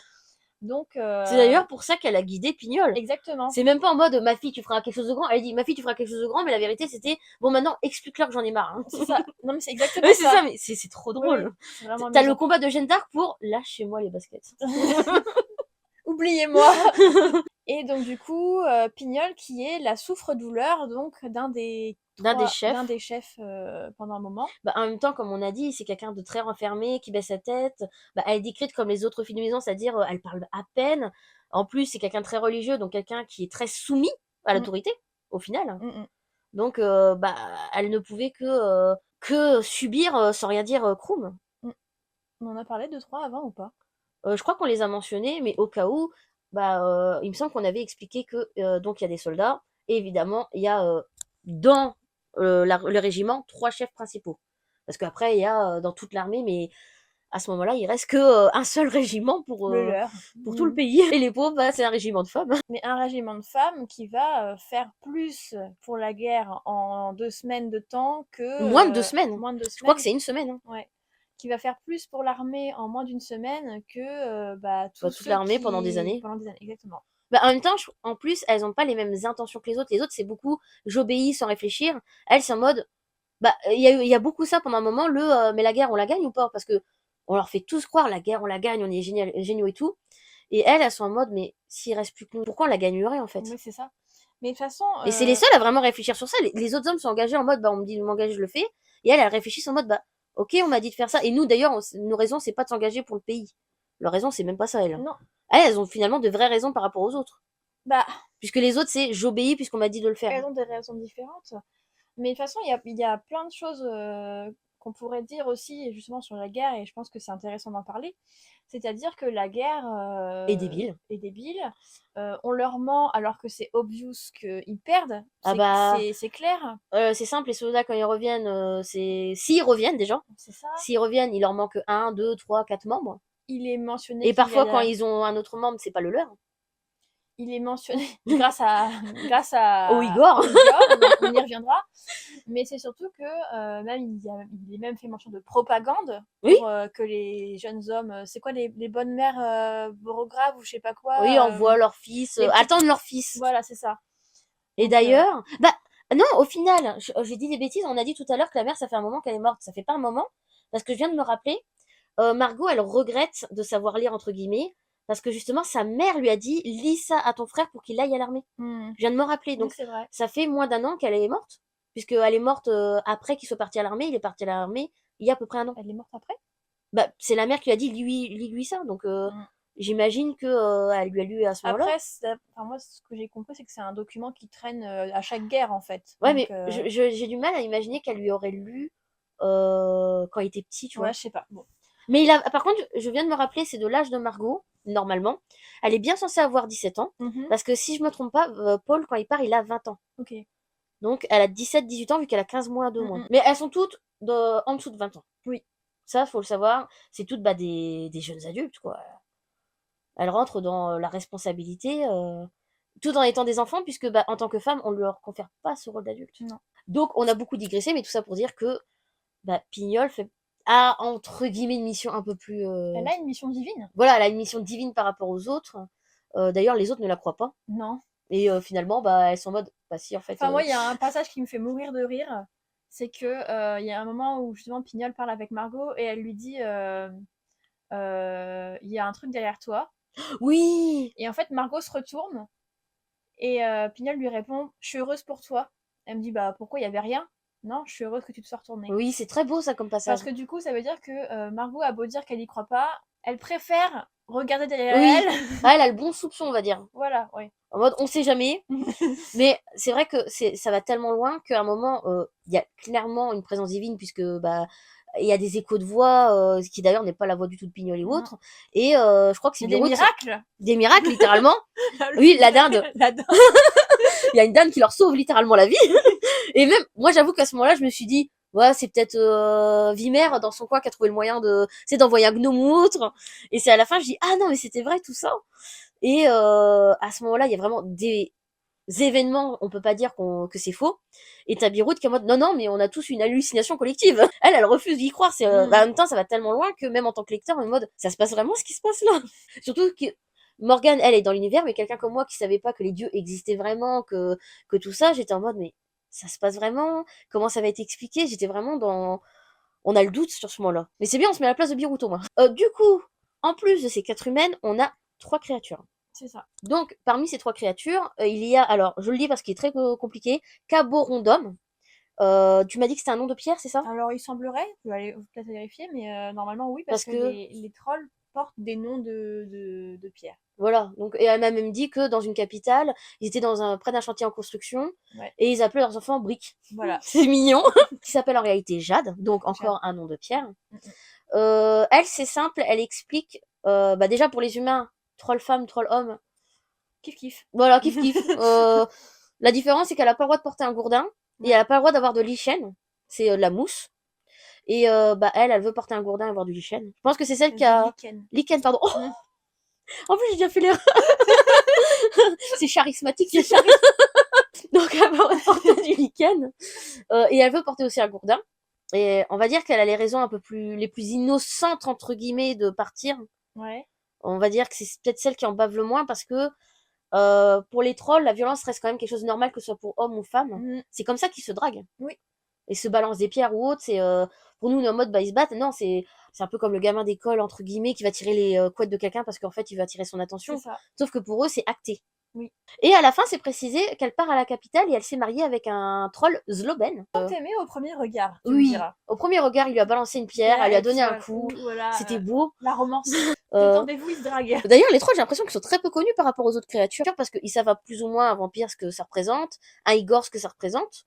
Mais un troll, ils font pas de différence au niveau physique. Ils connaissent même pas leur parade nuptiale, alors que c'est peut-être... Non, ils s'y intéressent pas beaucoup. Ensuite, nous avons Igor. Qui est une Igorina. Qui s'est fait cramer par Margot parce que... d'ailleurs, personne ne soupçonnait Igor, je pense. Non. Mais en même temps, c'est un peu... faut revenir un peu sur ce que c'est un Igor. Oui, c'est important. Donc, un Igor, dans l'univers de Pratchett, c'est une créature, enfin une personne... proche de la créature de Frankenstein. Ouais. Ou alors, vous savez, les petits servants qui sont toujours remplis de couture, un peu cabossés ou autre. Voilà, c'est exactement ça. Voilà, c'est ça un Igor. En fait, les Igors, dans l'univers de Pratchett, ce sont les serviteurs des créatures de la nuit. Donc, ça va être... les serviteurs des vampires, des loups-garous, peut-être des zombies, non? Peut-être, mais c'est pas très précisé dans ce roman en tout cas. Mais en tout cas, donc c'est la personne qui va mettre l'étoile d'araignée dans les châteaux, prendre bien soin à ce que toutes les portes grincent de la meilleure des manières. Et ils ont un pouvoir particulier, et je pense que tu l'as vu dans le roman, c'est-à-dire que dès qu'on les appelle, ils apparaissent dans votre dos. Oui, C'est-à-dire que dès que tu c'est dis une faculté Igor, des et Igor. hop, ils arrivent derrière ton dos, en fait. Et utilisent les éclairs pour donc ramener des gens à la vie, Oui, il etc., précise etc. bien, des fois ça marche. Des fois, ça marche, ouais. Et aussi, ce qui les différencie, mais ce qui les caractérise vraiment dans l'univers, c'est que ce sont des chirurgiens et pas vraiment des médecins, mais vraiment des chirurgiens Oui, des chirurgiens de génie. de génie, et que bah ils vont se faire C'est un peu du transhumanisme version. non. Non. Non, le transhumanisme, c'est quand tu vas au-delà de l'humain, c'est-à-dire que tu te machinises. Ouais, non, mais je veux dire transhumanisme dans le sens où il s'améliore, mais avec, par Ah oui, contre, de la vraie chair. oui, C'est du transhumanisme version corps humain. voilà. Mais par exemple, ah, tiens, il a des bonnes jambes pour courir, je vais prendre ses jambes. Exactement. Bah, c'est Il a exactement les yeux de ça. son père, c'est pas une façon de parler. Voilà, exactement. Et donc, du coup, en fait, pourquoi est-ce que Igorina s'engage du coup? Pourquoi est-ce que c'est aussi un personnage qui parle de féminisme? C'est parce que en tant que Igorina, elle n'a pas le droit de faire de la chirurgie médicale. Elle n'a pas le droit de faire de la chirurgie qui Bah, soigne. je me demande même si elle a le droit de faire de la chirurgie tout court, même esthétique. Parce que, alors je sais pas si c'est une façon de parler ou pas, mais j'ai lu sur Wikipédia et j'ai relu le livre. Elle dit ce ne sont pas des mains de couturière. Mhm. Et est-ce que elle est pas justement rabaissée à devoir faire juste des coutures, Ah, tu vois? peut-être, oui. Parce que c'est un point où tu pas touche au corps humain, visiblement. Et donc du coup, elle décide de s'engager pour bah, porter main forte aux blessés de guerre. Que ce soit ennemi ou ami, Oui, alliés. enfin allié, Mm, parce que les Igor, c'est on soigne quoi qu'il arrive. c'est ça. Sauf si un jour un proche refuse, quand il y a un mort, de nous donner don En d'organes. fait, je vais expliquer ça de Ouais. façon assez simple, c'est que en fait, les Igor, donc comme souvent Pratchett, ils parlent d'un phénomène de société. Hmm. Et là, les Igor, eh ben, ils questionnent le don d'organes, Mhm. en fait. C'est-à-dire que quand un Igor te soigne et qui te remplace un rein, un poumon, qui te remet Même une un main, cœur, je un pense. cœur, oui, qui te remet ton cœur, qui te remet un bras, une jambe, tu lui es redevable. Mais tu lui es pas redevable en argent. Tu lui es redevable quand, à ta mort, il reviendra et Récupérer ce qui est bon à il récupérer. récupérera ce qui pourra être utilisé sur d'autres personnes. Si jamais la famille qui entoure le défunt refuse, il va rien faire, Il va il repartir. va repartir. Par contre, il ne reviendra plus jamais dans ce village, et donc du coup, il ne soignera plus jamais personne de ce village-là. Donc, ben, ils sont un peu fichus, quoi. T'as bien voulu recevoir, tu veux pas donner, bah, Mm, personne ne recevra. c'est ça. Ça peut paraître dur, mais c'est un bon questionnement. C'est vrai que dans notre société aujourd'hui, il y a beaucoup de gens qui sont contents d'avoir des transfusions de sang ou autre. Et don d'organes, ça peut être très. Niveau religieux, par exemple, pour Mm, certains, ça peut être compliqué, je peux comprendre. Mais don du sang, c'est entre guillemets à mes yeux quelque chose de tellement simple à faire. Hormis les phobies ou autres, mm, ça je peux mm, comprendre, mm, ça y a pas de souci. Mais je veux dire, de base, sans phobie ni rien, ça prend pas longtemps en plus. Moi, je l'ai fait alors que j'ai peur des aiguilles. Allez, en 10 minutes, tout casser, c'est fait. À la fin, t'as un goûter en plus. Non, mais c'est vraiment très rapide, c'est pas douloureux. Ça prend 10 minutes à tout casser dans sa journée, mais il y a beaucoup de gens qui ne le font pas. On s'est retrouvé un nombre incalculable de fois en manque de sang, alors que c'est bah, littéralement vital, quoi. mm. C'est Donc le vrai, don d'organes, c'est encore plus. Donc c'est une bonne réflexion de vous accepter d'être soigné, mais vous acceptez pas d'aider les autres à être soignés. c'est ça. Donc je trouve que c'est un très beau Donc message. encore une fois, Pratchett dit bon bah Bah alors, ça te gêne? C'est dérangeant? Et ben j'ai continué. Et Igorina, elle a été cramée donc par Margot, oui, parce que les Igorina chointent un peu moins, voire pas du pas tout. du tout, ouais. C'est vraiment Alors de oui, temps en parce qu'en fait, temps. on dit Ishwag, en gros, les Igor, ils parlent comme ça tout le temps. Voilà, c'est maître. C'est Fef. Fef. Et Oui, Fef, m'en occupe, Fef. Voilà. Et en fait, c'est trop mignon. les Igorina ne chuintent pas, enfin, peuvent voir pas, et donc du coup, bah, elle s'est fait cramer. Et bah, elle lui a dit, vous n'avez pas de cheveux ou autre. Et en fait, elle a mis son scalp, Elle s'est littéralement, scalpée, ouais, dans dans un bocal. bocal. Et les cicatrices qu'elle a, par contre, elle a dit, mais cicatrices, tout ça. Et elle a dit, bah en fait, je les garde parce que moi, je trouve ça beau. Pour elle, c'est de l'esthétique. C'est un peu comme pour certains, la scarification ou autre. Il y en a, c'est esthétique. Bah, elle, c'est son corps. Et surtout que c'est une marque d'appartenance Au Igor, déjà. au clan des Igor, et puis je pense qu'elle revendique le fait que c'est une Igorina et qu'elle veut qu'on la reconnaisse comme telle. Mais elle aime vraiment ça. Pour elle, c'est vraiment. Bah, c'est un peu comme certains clans de pays ou d'autres où, pour se reconnaître, il y a les femmes girafes, il y Mm. en a, c'est les grandes oreilles ou autres. C'est un lien qu'ils apprécient esthétiquement et qui en même temps est très symbolique. Mm, mm. Et Igorina, qui elle aussi va vraiment fortement évoluer à la fin, parce qu'elle va devenir gynécologue Dans la capitale. dans la capitale. Et ça, je trouve ça génial. Je trouve ça génial, franchement, qu'elle soit devenue gynécologue. Oui, Et surtout que ça reste vital. oui, Parce qu'on peut en mourir. oui. Faites-vous dépister. Et enfin, la dernière créature, Maladicte, qui est un vampire, Un vampire, qui ouais. est décrit comme un aristocrate, on le sent très rusé, très... Collet monté. voilà, c'est le cliché du vampire, le Dracula avec... Alors, je serais pas surprise si on nous avait dit qu'il avait un accent, comment dire, transylvanien. Mais j'ai eu un petit crush sur lui, moi, franchement, j'étais en mode, ah, Maladicte, c'est existe en vrai. Non, parce qu'en fait, on sent tout le long qu'il est en mode... oh vous vivez votre vie, moi je suis bien, j'écoute les règles, j'ai une épée, il a un côté un peu cool, c'est un ouais, peu, c'est un peu le détente. noble mais cool en Ouais, mode il est nonchalant. voilà, Il nonchalant. est nonchalant. Et il a sa machine à café parce qu'en fait, il est ruban noir. Il est ruban noir, ce qui veut dire qu'en gros, il a fait le serment de ne plus boire de sang, sauf que dans l'univers de Pratchett, quand un vampire décide de renoncer au sang, il doit remplacer cette addiction par une autre. Et donc là, c'est le café. Et je l'imagine très bien dans sa tenue aristocrate, mais avec la machine à café dans le dos, son grain de café sur le bras. Et il s'avère que Maladicte est maladictin. Une femme aussi, du coup. Et d'ailleurs, s'il s'appelle Maladicte, c'est parce qu'en fait, en anglais, il y a le prénom Bénédicte, qui veut dire béni. Oui. Donc c'est un petit jeu de Maladicte, mots. ouais, ok, d'accord. Voilà, béni, l'inverse de béni, voilà.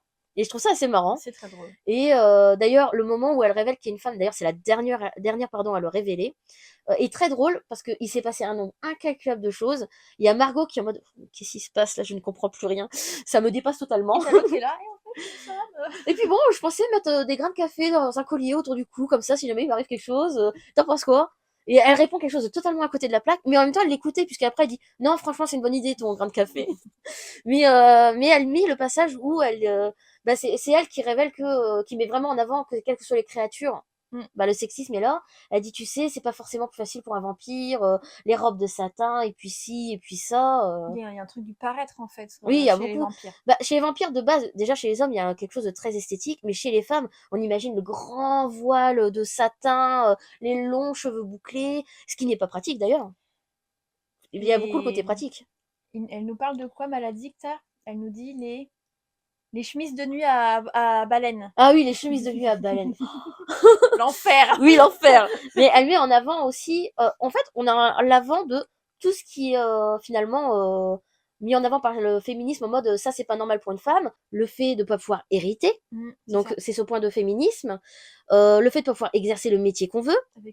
Avec Igorina. D'être mère célibataire. D'avoir son propre comportement finalement. D'être lesbienne. Je pense aussi, ouais, ça a dû jouer parce que elles se sont rencontrées là-bas, mais je pense que ça n'a pas dû améliorer leur situation. Et tu disais que en fait, le point de Maladicte, qui est les injonctions physiques, on va dire, de l'apparence, arrive un peu en dernier parce que je pense que dans la logique, c'est un point qui est moins important que les autres. Voilà, ça fait un point important quand même parce que oui, c'est le quotidien, mais par rapport au fait d'exercer son métier ou autre, c'est... en final, je me demande, est-ce qu'il a pas fait ça pour suivre, entre guillemets, ce qu'a donné vraiment le féminisme dans la vraie vie? Parce que si on suit, on a eu le droit de vote, ensuite, plus tardivement, on a eu le droit d'avoir une banque, on a eu le droit de signer. Donc, est-ce qu'il a pas suivi ça en mode, une fois qu'on a intégré, entre guillemets, le plus important, c'est en mode, écoutez les filles, malheureusement, il y a encore des choses à travailler, quoi. C'est ça, ouais. Mais franchement, c'est mis en génie. En fait, c'est pour ça que j'aime bien discuter de livres avec quelqu'un qui l'a lu aussi, parce qu'on se rend compte de points qu'on n'avait pas analysés seul. Et mettre en avant le fait que ces livres de Terry Pratchett a été le sujet de nombreuses thèses. Ouais. Donc, et vous voyez bien qu'il y a tellement à travailler. Là encore, franchement... C'est des romans qui... Alors, pas seulement... celui-là en particulier, mais il y en a d'autres. Ils ont chacun, entre guillemets, un thème principal. Oui. Après, il y a des cycles qui ont des thèmes, et dans ce cas-là, c'est plus compliqué, mais ce roman-là, il a été étudié par des gens qui sont féministes, et par des gens qui travaillent sur la problématique de la guerre, etc. Donc, c'est vraiment des romans qui posent question, et qui font réagir, et qui amènent à des réflexions, à des analyses, et qui nous apprennent beaucoup de choses sur notre société à nous, en fait. On va passer par les 3 chefs, et je propose qu'on parle de plus bas, entre guillemets, des chefs et du plus haut, parce qu'à mes yeux, ils s'opposent parfaitement. Ouais. On a Krum et on a Blues. Et Blues, ouais. Donc Krum le plus bas et Blues le plus haut. Et d'ailleurs, Blues, le nom est un peu un jeu parce qu'il a dit quand il y a un lieutenant qui fait un haut fait d'armes, il a son nom à une nourriture ou à un vêtement. Et nous, on est en mode, ça existe. Oui, non, mais le pire, c'est qu'à la fin, je sais pas si t'as fait attention, mais à Si, la fin, c'est un gant sans oui, doigt. c'est ça, un gant sans doigt. Mais quoi? Oui, j'en ai. C'est une blouse, c'est une blouse. Et du coup, ils ont entre guillemets une similitude, c'est qu'ils se veulent tous les deux une grosse figure cliché de De l'armée. chef de De l'armée. chef, ouais. Sauf qu'il y en a un qui est très négatif et l'autre qui est très positif. Mm. Krum, très négatif. Alors, Krum, c'est un petit personnage bouffi d'orgueil Qui porte bien son nom, je qui trouve. porte bien son nom et qui apprécie tout particulièrement de Maltraité. d'humilier, maltraiter, Je dirais même persécuté. Pour moi, c'est carrément de la persécution. ouais, persécuter, terrifier les jeunes recrues Les plus faibles. et plus particulièrement voilà ceux qui sont les moins à même de se défendre. Donc c'est un personnage qui va beaucoup s'en prendre à Pignol au début de l'histoire. Ce qui d'ailleurs est très important, je trouve, pour l'évolution de Pignol, parce que Ouais. Pignol passe de je suis persécuté à bah limite c'est moi qui dirige l'armée, quoi. Donc C'est ça. Et donc du coup, Chrome, c'est un personnage qui se veut être courageux, qui se montre comme bah, il se un... donne des faux airs. Voilà, complètement. Sauf que quand il apprend qu'il va devoir aller au front au même titre que tout le monde, que fait-il? Il déserte. Il déserte. Donc, du Il coup, joue le patriote, mais le patriote dans ça m'arrange cette partie-là du patriotisme. Par exemple, au moment il chante une chanson, mais on a l'impression qu'il la chante à sa gloire, alors qu'il a aucune gloire. Et au final, bah, c'est un personnage qu'on a envie de baffer. Il est détestable. Détestable. Et d'ailleurs, on découvre qu'en fait, il était infiltré pour enquêter sur le moral des troupes et plus particulièrement sur un autre personnage qu'on citera après. Parce qu'il y en a beaucoup à dire. Hein. Mais c'est le personnage qui d'ailleurs se fait ridiculiser à la fin. Oui. À la fin, parce qu'il veut dénoncer les filles en mode ouais, elles ont fait ci, elles ont fait ça, alors qu'il les a trahis. Parce que quand il est parti, il a pas juste déserté, il a volé les cheveux qu'avait gardé Margot. Alors on sait pas si à ce moment-là il a soupçonné d'être une femme ou elle pense qu'il savait qu'elle y tenait. Peut-être qu'en tant qu'homme c'était sa fiancée ou autre et il a voulu juste lui faire du mal. Il va jusqu'au point de voler quelque chose de sentimental. Et il a volé la machine à café et les grains de café de Maladicte. Il a même pas volé, il a cassé la machine à café. Il l'a mis dans le sac de quelqu'un d'autre pour lui faire croire que c'était lui. Heureusement, ils étaient déjà assez soudés pour savoir que bah quel intérêt il y aurait. Mais sachant que bah Maladicte, si elle a plus Maladicta du coup, si elle a plus le café pour ne pas boire de sang, bah ça peut les mener à leur mort. Bah oui, parce qu'en fait, quand un vampire ne répond pas à ses addictions, bah, il redevient l'être violent et sanguinaire qu'il était avant. Donc, et d'ailleurs, elle en a conscience et elle est prête à sacrifier en mode à un moment elle craque à cause de Margot. C'est là Margot qui a dit ah bah ça va, tu penses plus au café et j'étais en mode t'es con. il a fallu que tu en parles. Mais par contre Maladicta elle a le réflexe de dire cours, fuis, fais quelque chose. Elle est pas en mode je cède à mes pulsions. Jusqu'au bout elle tente de résister et elle tente de protéger. Je pense qu'elle est même prête à recevoir s'il le faut un pieu dans le cœur pour protéger. D'ailleurs c'est Igorina qui elle a très mal de le dire mais elle a dit bah j'ai préparé ça au cas où parce que c'est la survie quoi. Et à ce moment-là il y a littéralement un Deus Ex Machina un paquet de café qui lui tombe sur le crâne. C'est ça. Elle tombe au sol. Il y a Margot qui s'apprête à l'attraper et elle en mode j'attrape et je suce le café. Mais ce passage il est très drôle. Krum il a été jusqu'à il voulait les tuer franchement. Il a guidé les ennemis vers eux enfin vers elle du coup. Vers elle, ouais. Mais Krum c'est vraiment il est vicieux. Tandis que Blues à côté Blues si tu nous regardes. Ah bah c'est un amour. Blues, j'espère que t'existes quelque part dans ce monde. J'espère qu'il y a plein de blues dans ce monde. C'est le cliché. En fait, on peut le faire le cliché du geek. Le geek a été forcé d'être envoyé dans une école militaire. Il a des lunettes, il voit mal sang, il sait pas tenir une arme, même s'il a été dans une école militaire. Par contre, il a la connaissance. Tu lui demandes. Il est ultra fort en théorie. En théorie, il est incroyable. Il est incollable. Par contre, en stratégie aussi quand même, parce que même s'il est pas sur le champ de bataille, bah il sait quelle idée pourrait être bonne. Il a lu tous les bouquins possibles sur la guerre, sur les stratégies de guerre, sur la cavalerie, sur les machins, sur les trucs. Sur l'escrime. Ça fonctionne un peu moins bien. il a une vision au début du roman de la guerre qui est la gloire, qui est on sauve notre pays, etc. On se sacrifie pour le peuple. Exactement. Et puis bah plus l'histoire avance, plus en fait on se rend compte que bah il abandonne petit à petit cette. Il y a une part d'espoir en lui, mais il sait que bah la théorie c'est bien, mais là la théorie elle fera pas tout. Et là où Blues il est très impressionnant et où on sent que c'est un bon meneur en fait, c'est que alors même qu'il sait qu'ils perdent la guerre, alors même qu'il sait que c'est la merde totale, qu'ils sont vraiment dans la mouise jusqu'au front, Alors que il ne... les ennemis lui proposent. Ouais. En mode, On n'arrête pas de lui offrir des en échappatoires. mode, On n'arrête pas de on lui fait dire... comme si on vous avait pas vu, Mm. partez. L'ennemi en a marre de les massacrer.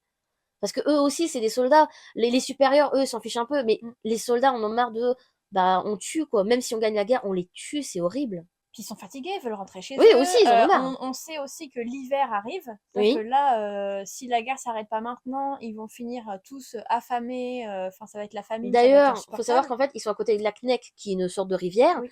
qui sert de frontière, et qui, évidemment, bah, une frontière, elle est comme ça, mais une rivière, elle finit par se ramasser, s'amincir, s'agrandir, et c'est ça qui a provoqué la guerre, en quelque Non, sorte. c'est alors même encore différent, c'est que la Knek, elle change d'endroit Oui, où aussi. elle coule. C'est-à-dire qu'elle sort de son lit, elle se déplace et elle va continuer à couler genre 20 ou 50 mètres plus loin. Ce qui, franchement, en tant qu'humain, on s'en fout. On se dit, c'est rien. Voilà, mais non, Mais non, ça, là, c'est... les Slobènes et les Borograves, non, c'est 50 mètres, ils sont décisifs, tu vois. Mais lui, malgré tout ça, il est En en fait, mode... non, ce qui se passe, c'est que, en fait, la Knek est sortie de son lit, elle est passée du côté, enfin, elle s'est éloignée enfin, elle a rajouté des kilomètres, enfin, des mètres à la Borogravie, et en fait, il y a des Tourkilkak qui se sont retrouvés dans le territoire. en Borogravie, alors qu'à la base, elles étaient en Zlobénie. Et en fait, c'est ça qui a fait que Oui, les Borograves sont venus les casser et que du coup, ils ont parce envoyé que Génère. c'est une abomination de Nugan, encore une fois. Voilà. Il y a que des abominations de Nugan là-dedans.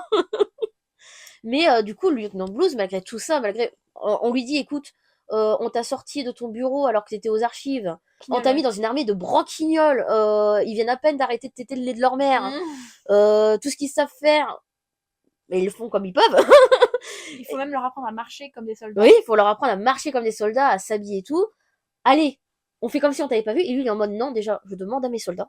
Mes soldats, à ce moment-là, je crois qu'il sait à ce moment-là, ou alors il va savoir pas longtemps Il ne sait après. pas encore à ce Non, il moment-là. sait pas encore, mais ça s'est De répété toute après. façon, il y a tellement de moments où Blues aurait pu dire ok c'est bon, on abandonne, on Oui, se rend, on arrête tout, et en fait non, il a jamais abandonné. au début, c'était parce que c'est le côté héroïque en mode je veux être un héros de livre. Puis après, c'est en mode j'abandonne pas mes soldats. Mes soldats, il est inspiré on va parler lui plus tard de Jack Room, en mode bah c'est mes petits, c'est j'en prends soin, c'est ma responsabilité. Yes. Et il leur demande leur avis. Il tient beaucoup à son rôle de je prends la décision, mais en même temps il est en mode bah les trucs importants comme ça, c'est à eux de choisir quoi. Et Mais je crois que c'est à ce moment-là qu'il apprend que ce sont des femmes, Oui. parce qu'il y en a une a dit bah elle est enceinte, en parlant de Chouf. Oui. Et il dit bah Chouf tu veux faire quoi, et elle est en mode bah non je continue. C'est vraiment, ils sont soudés. Et d'ailleurs, il a la meilleure réaction possible. Il est pas en mode, bah super, je suis avec des femmes depuis le début, j'ai été trahi. C'est en mode, mais vous savez, il y a des très bonnes guerrières, et puis vous m'avez impressionné, vous êtes forte et tout.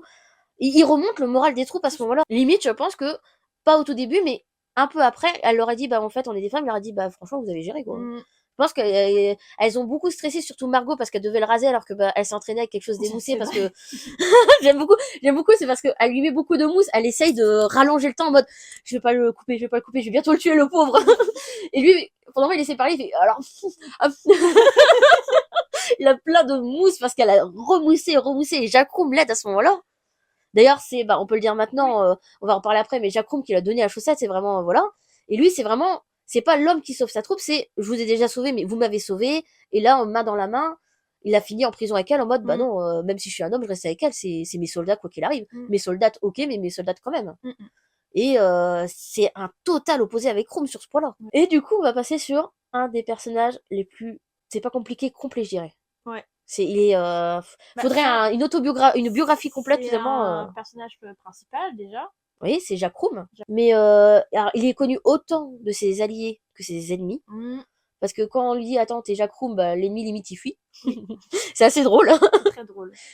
C'est le cliché suprême du bon vieux. Alors moi je compare aux vieux paysans, mais c'est les paysans à l'ancienne là qui transportent les bûches les troncs d'arbres à la main même, qui sont un peu imposants, qui sont bourrus, C'est ça.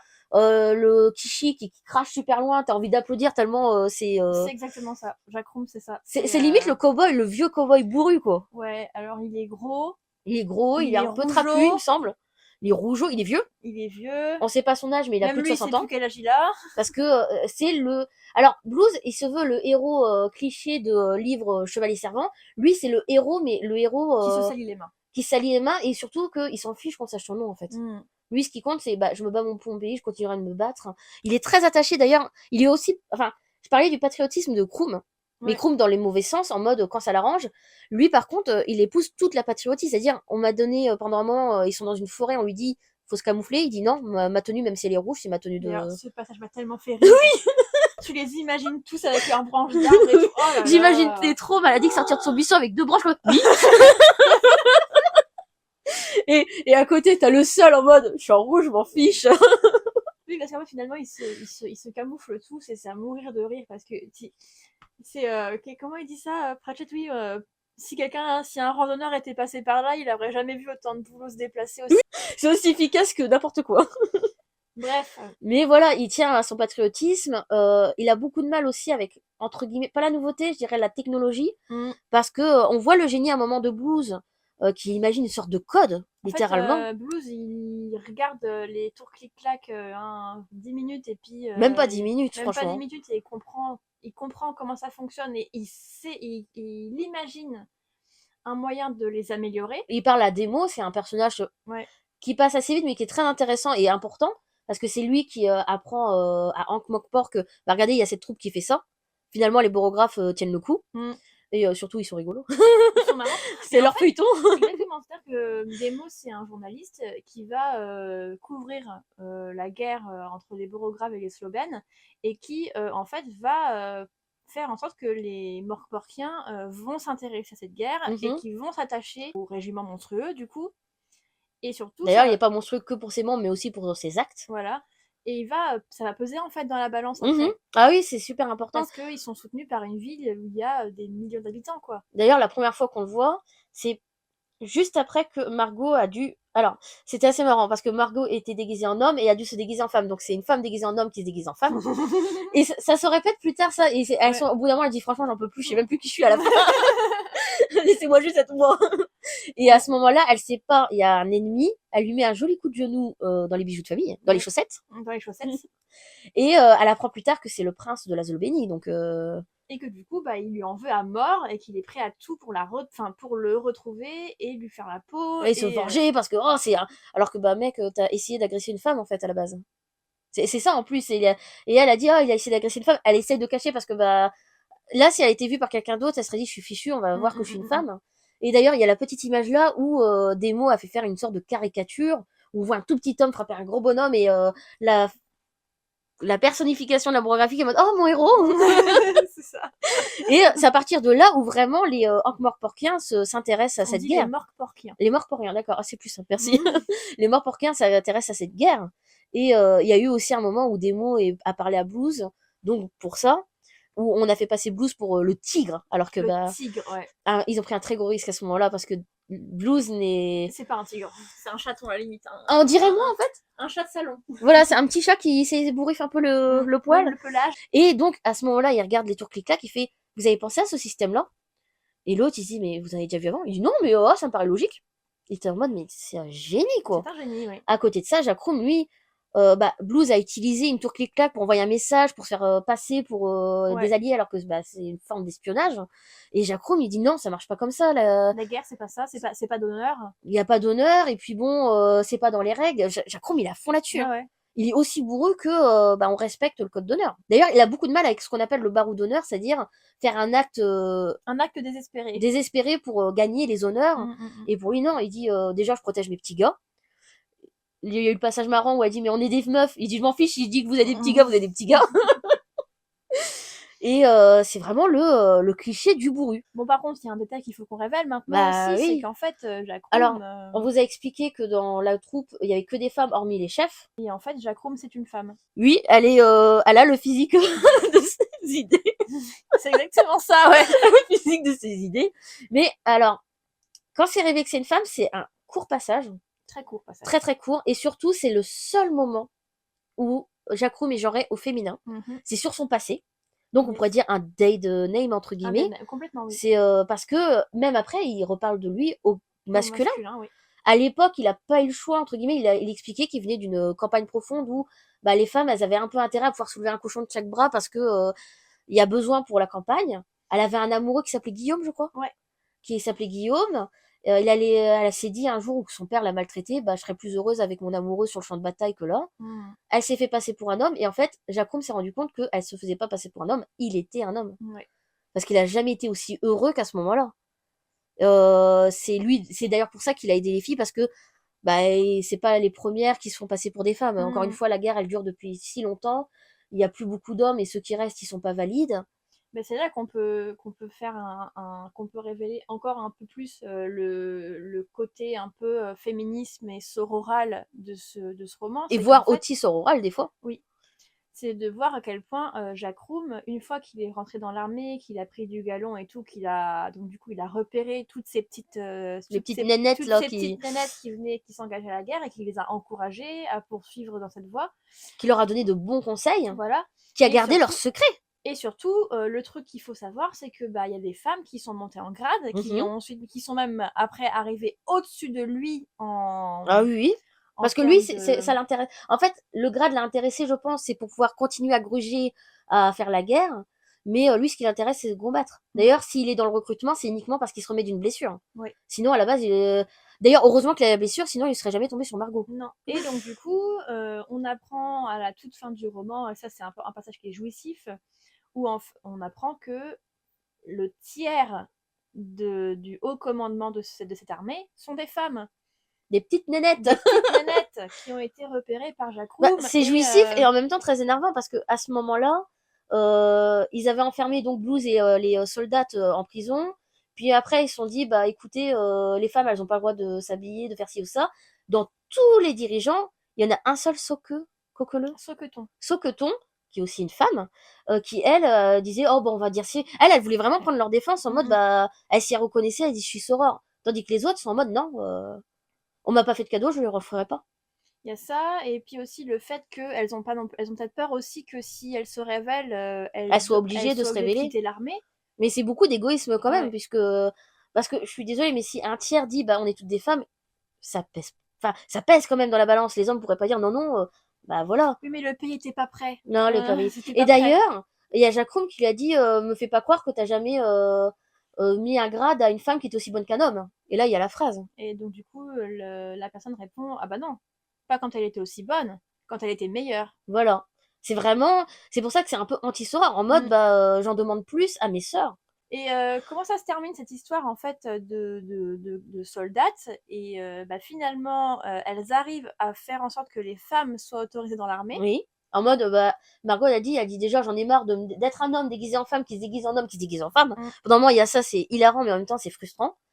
Et en mode, bah non, il y en a beaucoup qui épousent, entre guillemets, le genre qu'elles ont été forcées de prendre, parce que, bah, pour Jacques Room, littéralement, c'est un homme transgenre. Oui. Même plus tard, sa finalité, c'est qu'il va retrouver son fils. Et Margot a essayé d'encourager en mode ah mais il sera content de voir sa mère, et non, non, vous imaginez une femme bourrue ci et ça. Et vraiment elle a essayé Margot, mais il veut pas. Par contre elle dit et un père, il a même pas cherché à réfléchir. Et on sent que bah c'est même pas parce que femme convient pas à son caractère, c'est juste que femme ça lui convient pas tout court. Ouais. Donc c'est un très beau passage, et encore une fois c'est pas démontré en mode bizarre. Margot elle le juge pas du tout. Elle, pour elle, c'est normal en mode, bah, si vous êtes un père, ça passe. Bah oui. Et c'est très beau, c'est vraiment ce qui devrait être normal aujourd'hui, est montré dans le roman comme, bah, ça peut surprendre des fois puisque c'est pas intégré, voilà, pas habituel, mais c'est comme quelqu'un aurait une couleur rouge alors que tout le monde a les cheveux bruns, on sera en mode, ah tiens, c'est surprenant, mais c'est pas mis de manière négative. Jamais. Pas du tout. Et les soldates, elles, par contre, elles sont en mode, bah non, nous, on est des femmes, en fait. Et on veut rester des femmes. Oui, on veut rester des femmes. Certaines, pas toutes, veulent rester aussi des soldates. Oui. Margot, elle est heureuse dans ce rôle finalement. Elle s'est trouvée. Ça répond à son besoin d'impulsion, à son besoin un peu de violence. Elle est retournée plus tard à l'auberge, mais on sent que elle se découvre un peu plus patriote que ce qu'elle pensait. Oui, voilà. Aussi, ouais. Ouais, pendant un moment, elle dit parce qu'on lui met devant ouais, mais qu'est-ce qu'il a ton pays, la Borogravie là, parce que c'est vrai que c'est un pays, il y a jamais de soleil puisque Maledicta, elle a pas besoin de se cacher du soleil puisqu'il fait toujours gris. Il est pauvre. Il est au bout de la ruine, il y a beaucoup de ça. Ouais, mais c'est son pays. Ouais, mais c'est mon pays. Voilà, ça, ouais. c'est là où je suis née. Mais c'est pas mal placé en mode mon pays est meilleur que les autres. C'est juste, c'est mon pays, respectez-le quoi. Il est peut-être pas aussi bien que le vôtre, mais il mérite du respect. C'est vrai. Et par contre, et c'est là qu'on se dit, mais c'est une fausse victoire, parce que oui, les soldats sont intégrés. Ouais. Sauf que bah déjà, on apprend qu'il y en a beaucoup qui disent non mais c'est une rumeur là que les femmes sont C'est pas vrai. intégrées.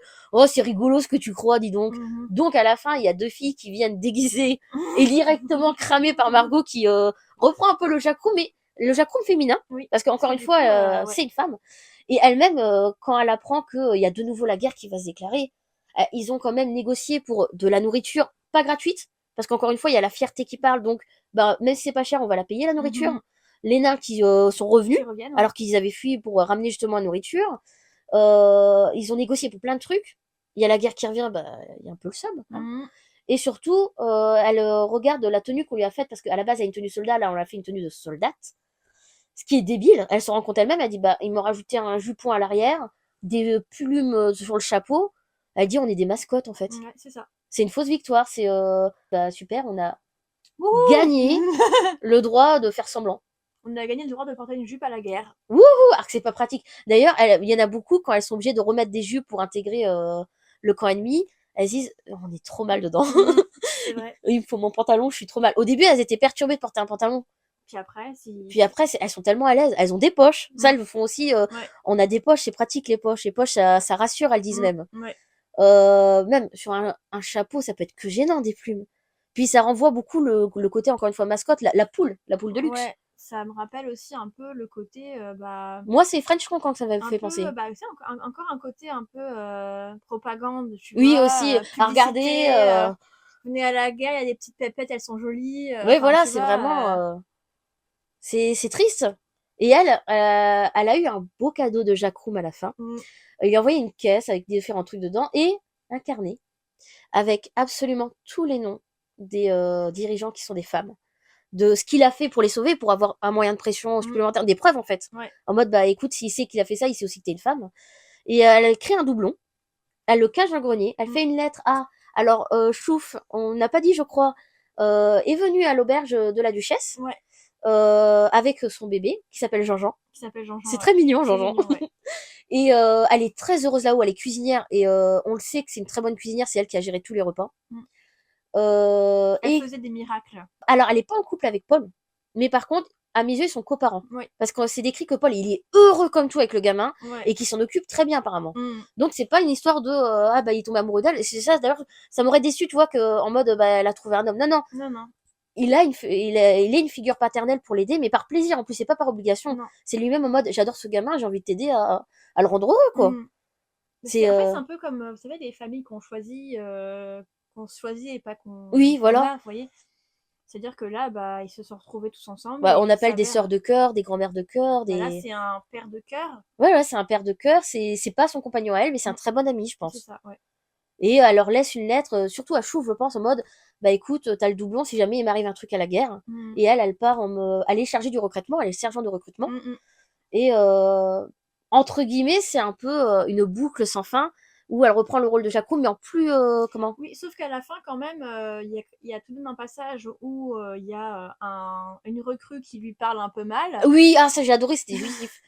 Oh, bah alors mademoiselle, c'est sergent pour vous. Que là, elle pose ses chaussettes sur la table en disant, écoute mon coco, je suis ton sergent, mais avant tout, je suis ton supérieur, donc tu me dois Et même obéissance et lui, il est respect. en mode, ah, bah, désolé Pardon, sergent. excusez-moi, sergent. Je pense qu'il s'attendait tellement pas à ce qu'une femme lui dise ça que.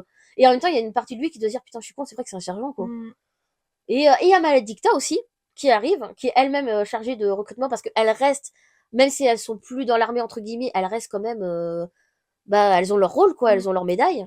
Et Maledicta qui a un petit sourire de brebis, entre guillemets, si elle avait des dents pointues. Et elle dit, ah, je me suis dit que je pouvais retenter. Et j'ai trouvé ça très, franchement, j'aurais pas pu imaginer Margot sans Maledicta. Non, c'est vrai. C'est un peu comme des sœurs finalement. Bah, elles ont Ça se chipouille un peu de temps en temps, mais surtout qu'elles ont une vraie relation amicale qui se développe dans le ah roman. oui, oui. Parce que je crois que dans tous les personnages, c'est les deux qui interagissent le plus. Le plus. Faut dire, elle se méfie beaucoup de Maledicta. Mm. À ce moment-là, Maledicte, parce qu'elle croyait que c'était lui qui l'avait grillée en tant que femme. Donc, elle est obligée de se rapprocher en mode, bah, faut que je découvre s'il sait ou pas, quoi. Et je crois que Maledicte, elle a cru très très longtemps que Margot était un homme. Bah, tout le monde, de toute façon. Ouais.